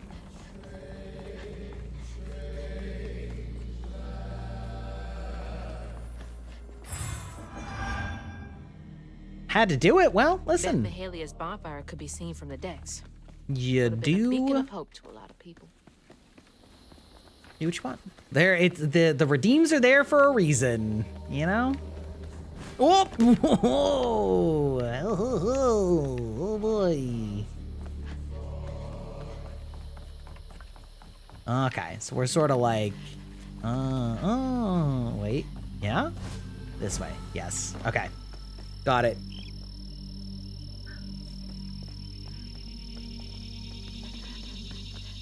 Oh, I remember now. This boat disappeared over a century ago. Oh, it's like a haunted steamboat? Okay, that's sick. Keep those who walk with you and behind you in mind. That's sick. I'm ready.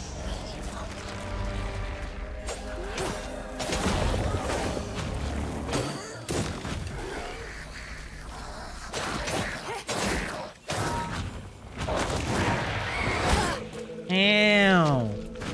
Boo. Wham.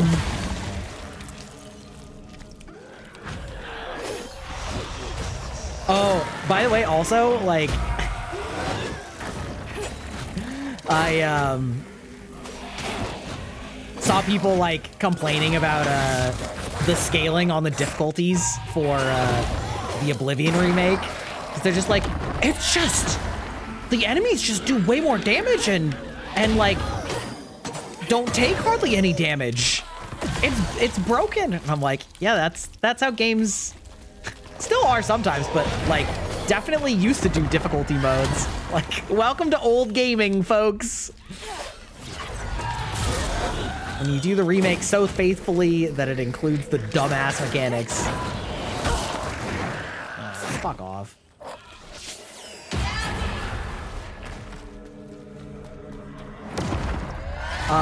This game is South of Midnight. It is a platformer story adventure game set in, I believe, Louisiana, in the bayou, and it has an extremely unique aesthetic and focuses on folklore from they caught wind of whispers about the thriving free Appalachia settlement in the swamps nearby.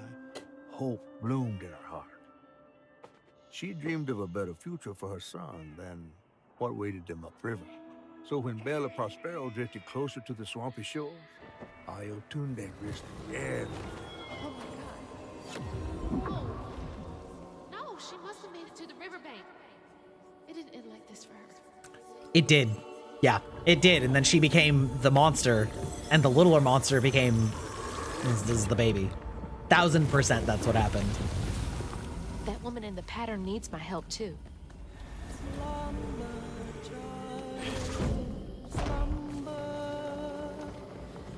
I can help her and Honey. I think I've got to. So yeah, basically you sort of go around, and the overarching plot is that you're trying to find and save your mother, who's lost in a storm. But you're doing a lot of little like vignette stories of peoples that have what the hell? People that have had tragic events in their life, and those tragic events have welled up and, you know, turned things into monsters and spirits and stuff. So that's kind of like the generic, you know, pitch. What hex is my blue? Is she trying to find something? Good question. She's trying to find her baby.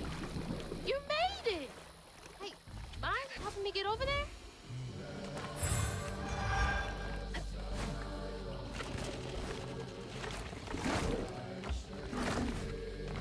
There we go. Thanks.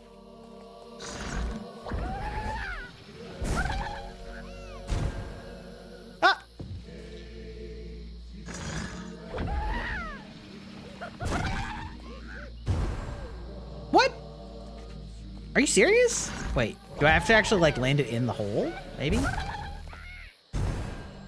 Hello? Surely I'm not wrong.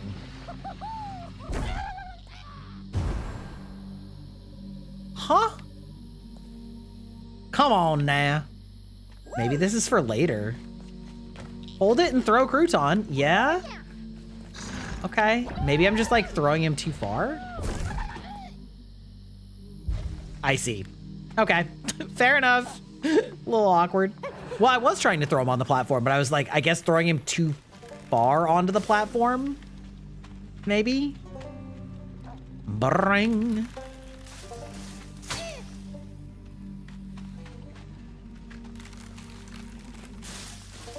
Woo!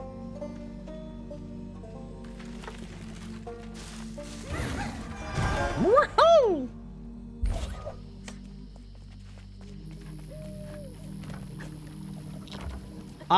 Okay. Somebody give me a pitch for Has Been Hotel. What is it about? I have only heard of it and heard polarizing things about it, but I don't know anything about it.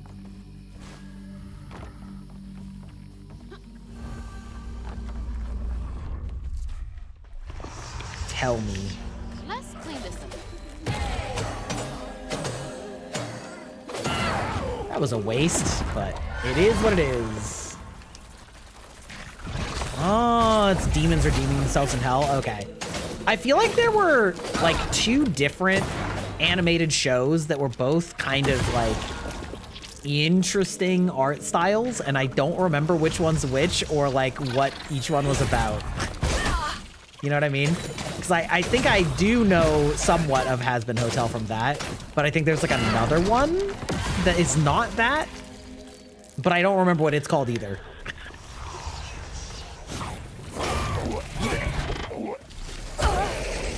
Bitch, press the fucking button I'm telling you to press. Come on. Come on now. Come on, y'all. Hell of a boss. That's the one. Okay. Ow.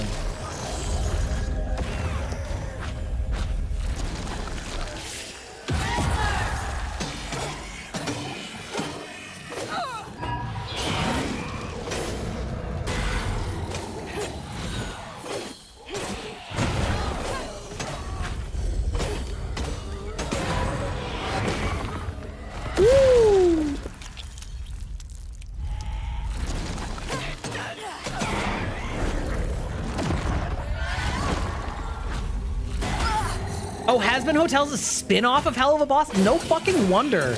Like, because I was just looking, I think I've seen like art from both of them, and I'm like, these seem indistinguishable. Like, I don't know which one's which. That would make so much sense.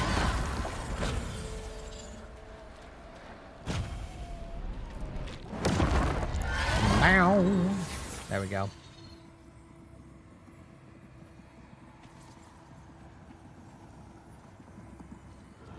Ayotunde plunged into the unknown for the sake of her baby. But upon shore, she was pursued by the crew and stumbled in the darkness. With her heart pounding, she bit back the urge to cry out to him, gritting her teeth raw to seal her soul. If caught, no one will save her baby. That's her haunting these swamps. I can't imagine her pain.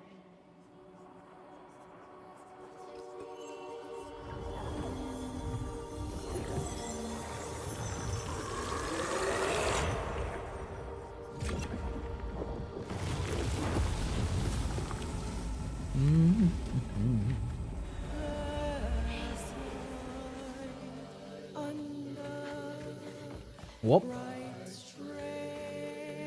Come on now. That's too Okay. rough. And what was Feels this? like the first time I saw Mama cry. That's where she hid. Rumors Oh, and the hope just- for a better life were all Just a little lore bit. Okay. Okay. All right.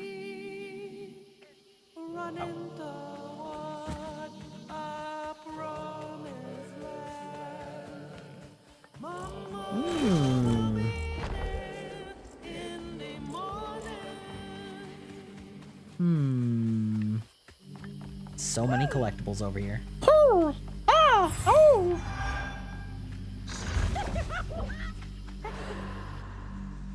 into the hole you go. Should watch it both. I'd probably like it. Yeah, probably.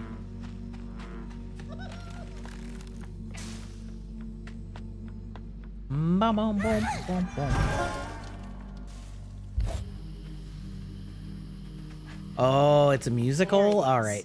I'm like kind of so-so on musicals. It really depends on like how it's done, whether or not I like them. Okay. I see you. I see you up there. I see you, life little drop thing. Okay.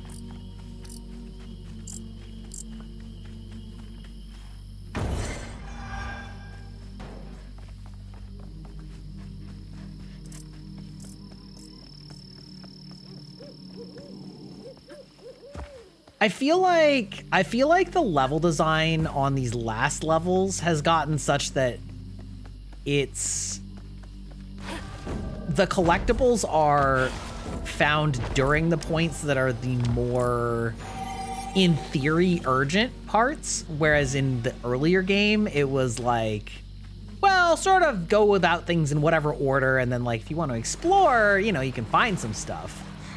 Don't worry, big guy. We're gonna Whereas now it's like I feel like I'm actively walking away from main story beats. Maybe that's just the way that they're like presenting the stories though.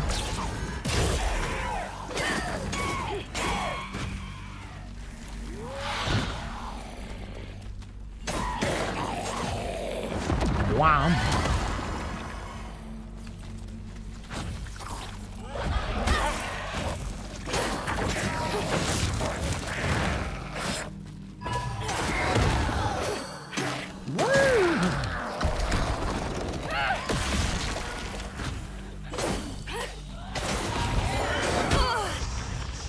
Boo. Oh, damn it. Again, once again, your finishing mechanic should not probably have the same button as your pick up health thing, but it's fine. I'm not sure. I'm sure I'm not going to have a real fight on my hands anyway.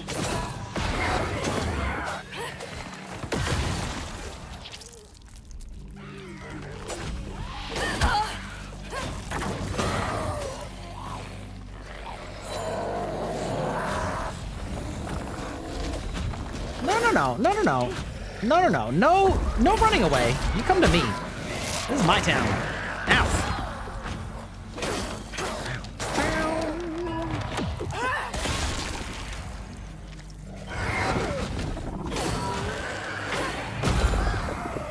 God, I was just thinking the other day about how like certain shows or anime or like games, like their music is just so solid that it evokes emotional response due to your associated memories with it. And like how impactful that is. Like, goddamn, dude. My personal favorite example, well, not favorite, but like a great example is like Haikyuu. Well, like when you're getting to that hype music, like goddamn, your whole feels are coming alive. It's crazy.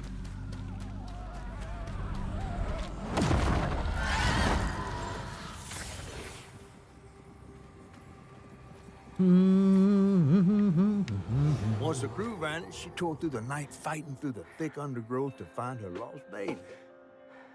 Gripped by despair, she hummed a lullaby softly, hoping against hope for her baby's giggles to pierce the icy air. But that swamp, it just kept stretching on and on, till a peculiar lantern flickered into view, right beside his tiny mud-streaked blanket. Ayatunde lost her baby and Halia found honey. That's no coincidence.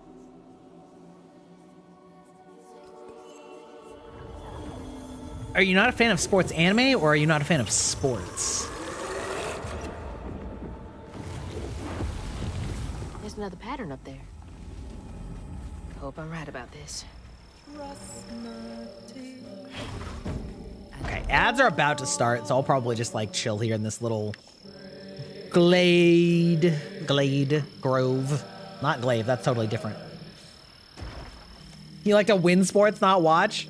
Fair enough, fair enough. You like sports, just not sports anime?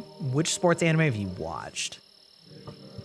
Because, like, in my opinion, Haikyuu is fucking peak. I guess I would say that I'm not interested in most sports anime, but, like, Haikyuu is so masterful with its, like, story arcs and its, like, large cast that is well developed, and its pacing, animation, like, music choice. It's, man, it is insanely hype. It's so good.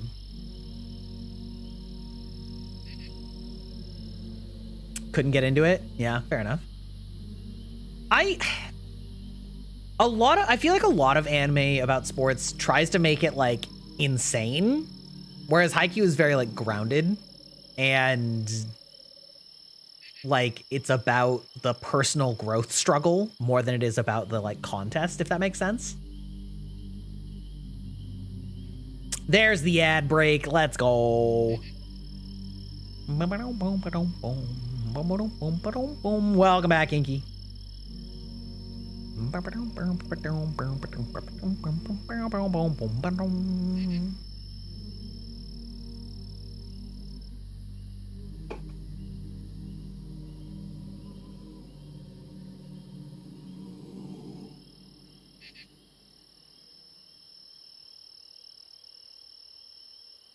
Maybe it's because I don't really play those sports. Could be. Could be. I mean, I don't play volleyball either, but it did a very good job of, like, introducing you to it, I guess. And also, yeah, I don't know. I'm a huge fan. I think it's worth checking out, but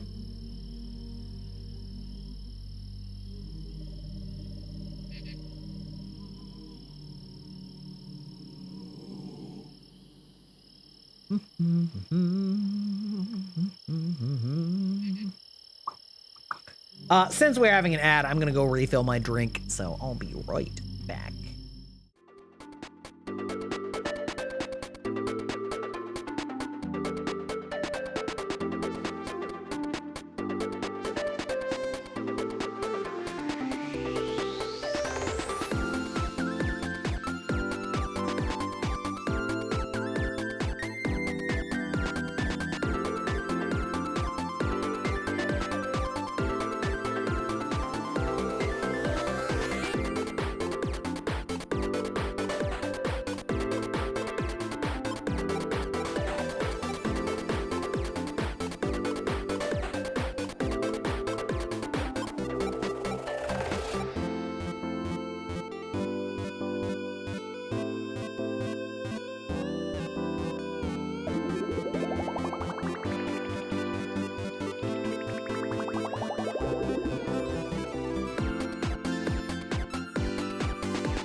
Alrighty, we're back. We're back from the accursed ads. Continuing on.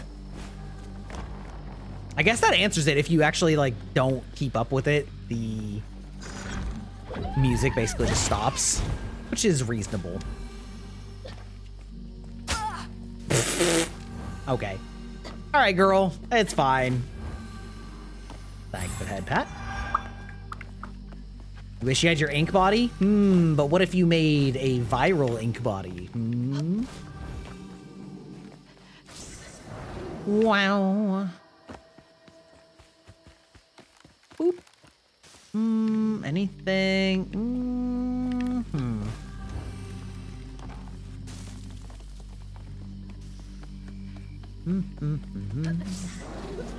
Whoop. Oh. How'd this get all the way up here? Fuck off. Fuck off. Get out of here. Okay. There we go.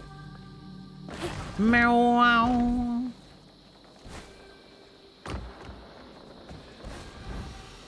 This has got to be a like secret way, right? Wow. Wait, unless I just went in a fucking circle? What? Wait, hold on. Hold. Hold.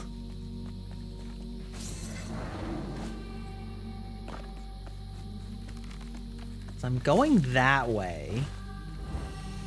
Maybe I just got like misled by this. Maybe I've gotten misled. But no, wait. Oh, God, that little thing's just waiting to pop off. Where? Like, okay. All right, I must have gotten turned around. Like, I thought for sure I'd already been this way, but Dude, maybe it's that I've been this way, but shorter than yours. Wait up. Maybe it's that I've been shorter than this, but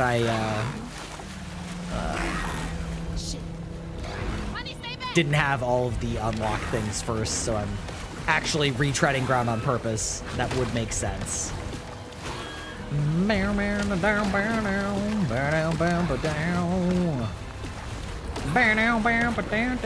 I ever watched Yuri on Ice? Yes, I have. Pretty good. Very cute, fun romance. Beautiful animation. Really, really good on the like figure skating aspect of it.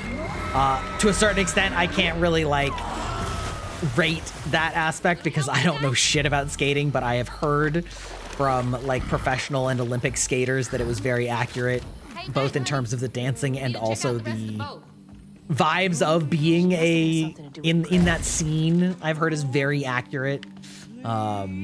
Quite good. I do feel like it stalled out a little bit in like the second, third, but overall I quite enjoyed it. It was a lot of fun. There's so much about all this that I don't get yet. Now I will say I haven't updated it in a little bit, but if anybody's interested in my anime pedigree,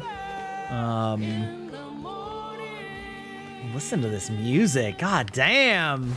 If anybody's interested in my anime pedigree, you can type !MAL and that will take you to my anime listing, complete with my ratings for everything that I've seen, asterisk minus the last like year, but I haven't watched that much in the last year, so that's kind of, don't worry about it. I will say that my rating scale is not the American education rating scale. It is the scale that they actually list on my anime list. So 5 is actually average, not failing grade like America. So, you know, bear that in mind. If you're looking at it and you're like, I can't believe he's done this. I can't believe he's rated this a 5. That just means I think it's average. You will find that I only have like 3 10 out of 10s. So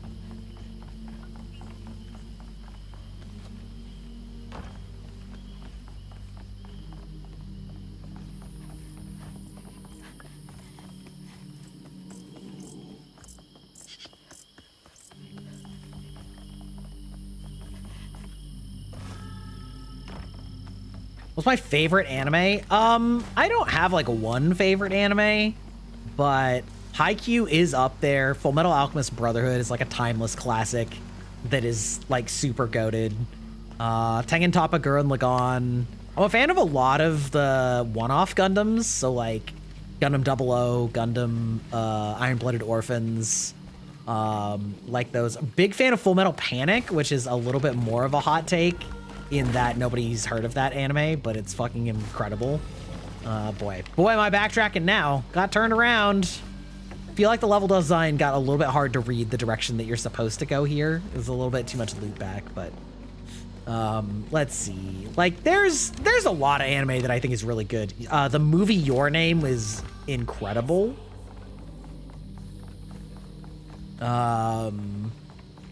Like big fan of that. I have not watched Black Butler yet. I have not yet watched Black Butler. I will cop to that one. There's a lot of old anime that I think people rate well because of nostalgia, How am I supposed to but get this thing running? a lot of it is like a product of its time and doesn't necessarily hold up, but some of it does. But I do think that there's a lot of the older animes that are like foundational, but objectively from a more modern POV, they're like not as good. Which I tried to grade sort of half and half based on like my basic feelings about them, but then also how well I think they've aged. Whoop, whoop. Personally, you like My Hero? Okay, so the thing about things like My Hero is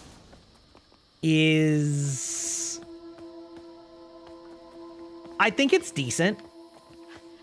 Part of the problem is I've seen a lot of anime like that in that format, the sort of battle shonen. I can't believe this still I've seen a works. lot of, and I've just gotten very tired of the format. And a lot of them do kind of the same format. Okay. And so I've gotten tired of the format. So on its own, I think the show is actually pretty good. Animation wise, it's fantastic. Uppity But I've just like, I've gotten very tired of the like, here's this huge cast of interesting characters that you're gonna like a lot of. And then like, here's this magic system that we have. You're gonna find some trends that are common to my praise of Brandon Sanderson here. Here's this magic system that we have that has like a very defined rule, you know, like everybody has one thing, right? Or like, this is what the magic system is. And then basically because they don't know what to do with it after a certain point, they're like, okay, however, the main character gets to be the special boy who gets to break all of the rules of our magic system. And he's the only one that actually matters. And all of the other characters fall into obscurity and don't matter anymore at all. And just basically become a cheerleading squad. And that's been that way for really forever. Like, you just look at fucking Dragon Ball, right? Like, every character other than a Saiyan became irrelevant in that show. And I've just gotten tired of that, like, format. And so, like, yeah. I like Full Metal because everyone had a purpose. Yes, it also had a very defined magic system. And, like, they did not break it. That, like, it, yeah. But also part of that is because those anime weren't based on, like, weekly serialized releases. And so I think a lot of the problem is that, like, weekly serialized releases also tend to, like, have a, like, not have an end game in sight. They kind of just keep going and powering up the next arc until basically they're like, okay, I'm done writing this. And then it ends up being messy. So.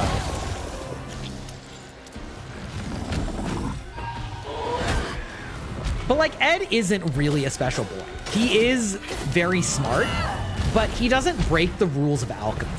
Well, he breaks the rules of alchemy in that, you know, you're not supposed to do human transmutation, but, like, it's not like,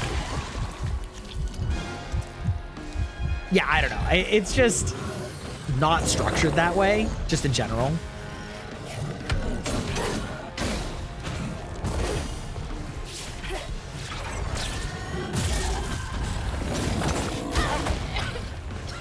Honestly, Inky, I'm not really sure what you mean, which that could be read in like a very dark way. So I'm, oh, good God.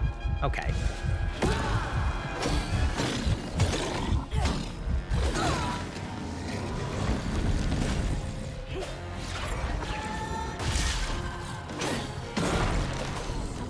Oh, imagine.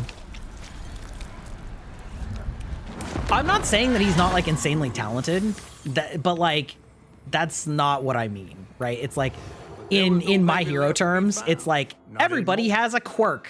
And the wail of grief that echoed through the Deku's quirk is that he has 8 quirks. like the captain ran the boat aground in his pack. like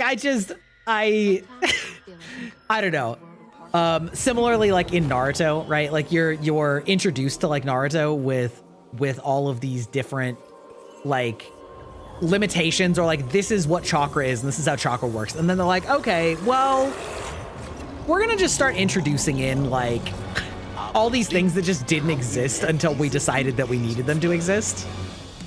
And yeah, similar, like, yeah, I don't know. There's like so many of the battle shonen where they're like, the way it works is everyone has these things, and here's why you care about all these characters, because their manifestation of thing is unique in this way.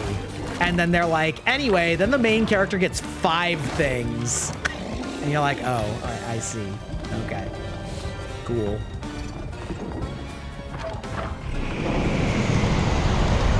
My quirk is horrible asthma.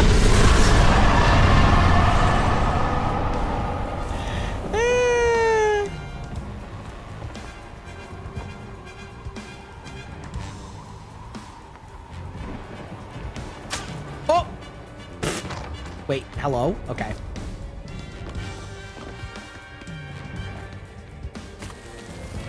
Wow. Wow, wow, wow, wow.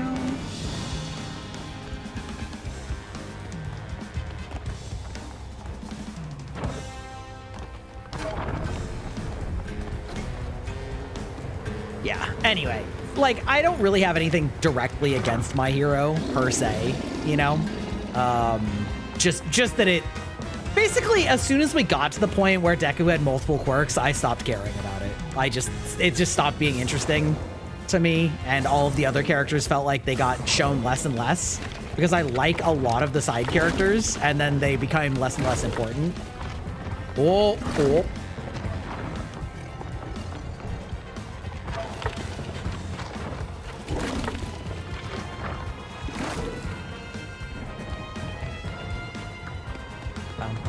There we go. Damn. Damn!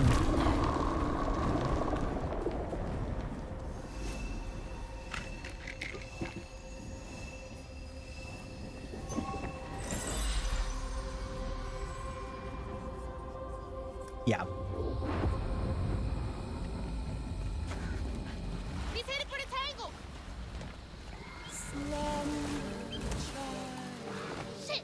She's here too! Whoop.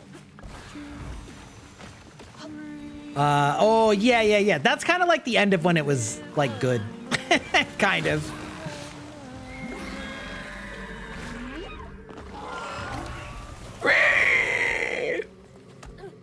I don't know. Like, I've seen the end. Like, don't get it twisted. Like, the animation is still like incredible. The animation of modern anime is so insane to me. Like, how high quality it is.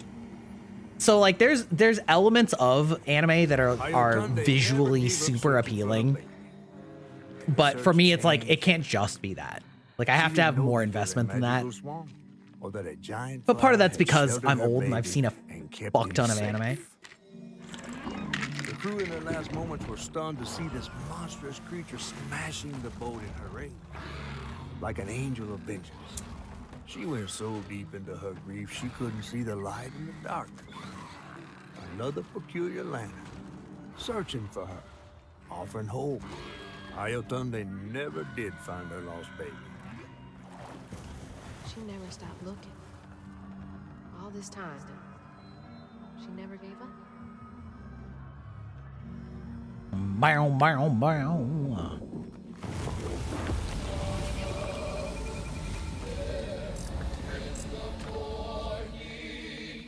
You may not know me.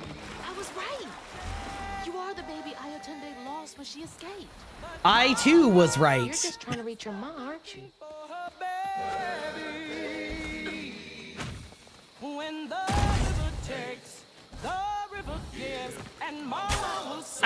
You totally predictable, but I was being hasty. Wait, it still might be dangerous. Probably is.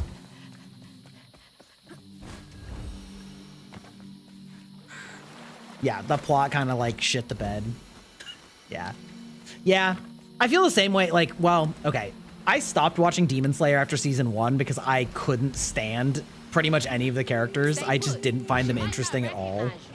And I've seen so much of the animation from it that is insanely good. Let me protect you.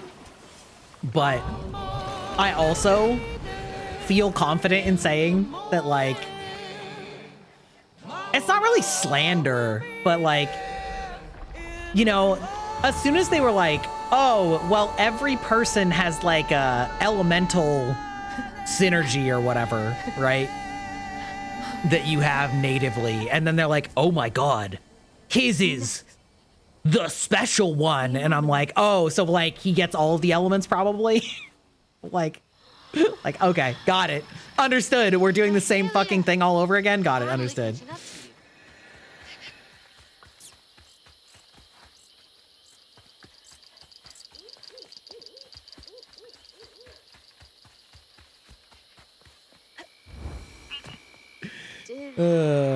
Do okay? That anime got carried by animation, 100%. 1000% even. Her lander. That anime, 1000% is carried by its animation. To be perfectly honest, so is JJK. So is JJK. I am catching up on JJK right now, and its animation is phenomenal, but also it's total fucking nonsense. Who's that? Total fucking nonsense. Which, like, who cares? If you like it, that's fine. I'm like, it's fine. He runs his here operation. 93%. To places unknown. Wait, what's as in like Places Connor the unknown, huh? 93% or He could take me where Rue was holding my mama. Riding with shaking bones to reach Kushman's realm? No way. At least I found my way out of here. I tried to warn you before. Kushman's domain ain't no joke. Folks at the end of their rope wind up stuck in a place they can't claw their way out of. Searching for salvation. little finding raccoons? I appreciate you, but I've come this far. I gotta see this through.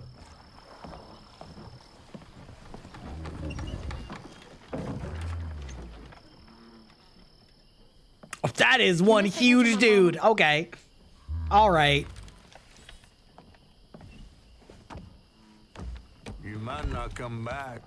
Aw, you gonna miss me, ain't you? I'm just upset I can't follow. You know how much I love seeing a good story play out? Cause you're so damn nosy. You be careful now, you hear? I'll come back, I promise. You better. I gotta know how this tale of Hazel ends. Hopefully it's not going to end soon.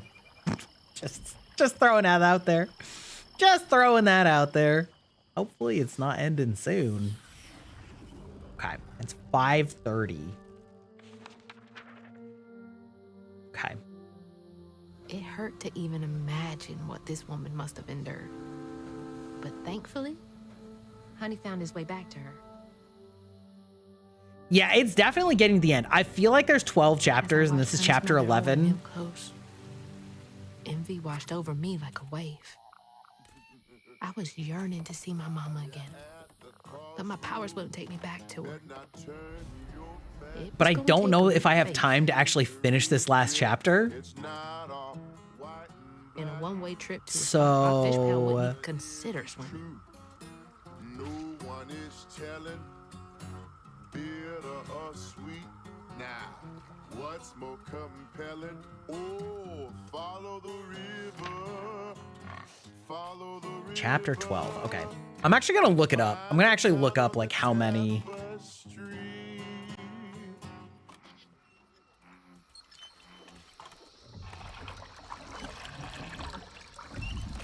Oh, there's 14? Okay.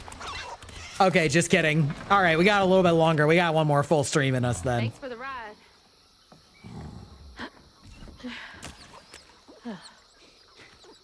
Ooh. Which way? Hey, wait! Which way to Kushma's? Figure it out, girl. Fine. Figure it out on my own. See, there you go. There you How do I go. get Chapter the tush 12. Okay. 12, 13, 14. 3 chapters for the next section. Okay. All right, I think I'm going to call it here because I don't have time to finish this chapter, and I think that's like a pretty decent place to stop. We're going to look for someone to raid. Hope you guys have had fun today. Guys, we're chit-chatting a lot, which I love to see. And we're going to look for someone on this twitch.tv application. Twitch raid. We're raiding. We're raiding.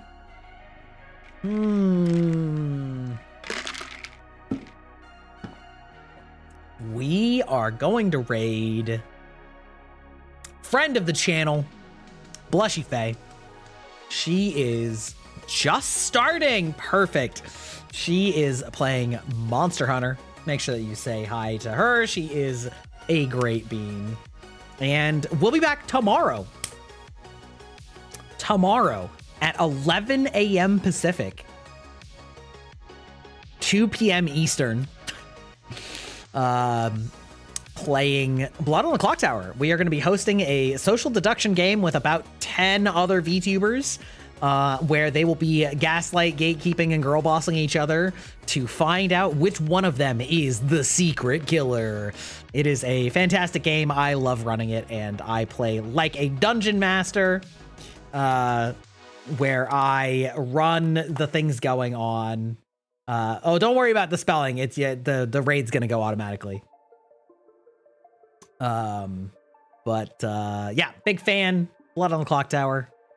Yeah, we'll be back tomorrow, and then we'll be back on Monday.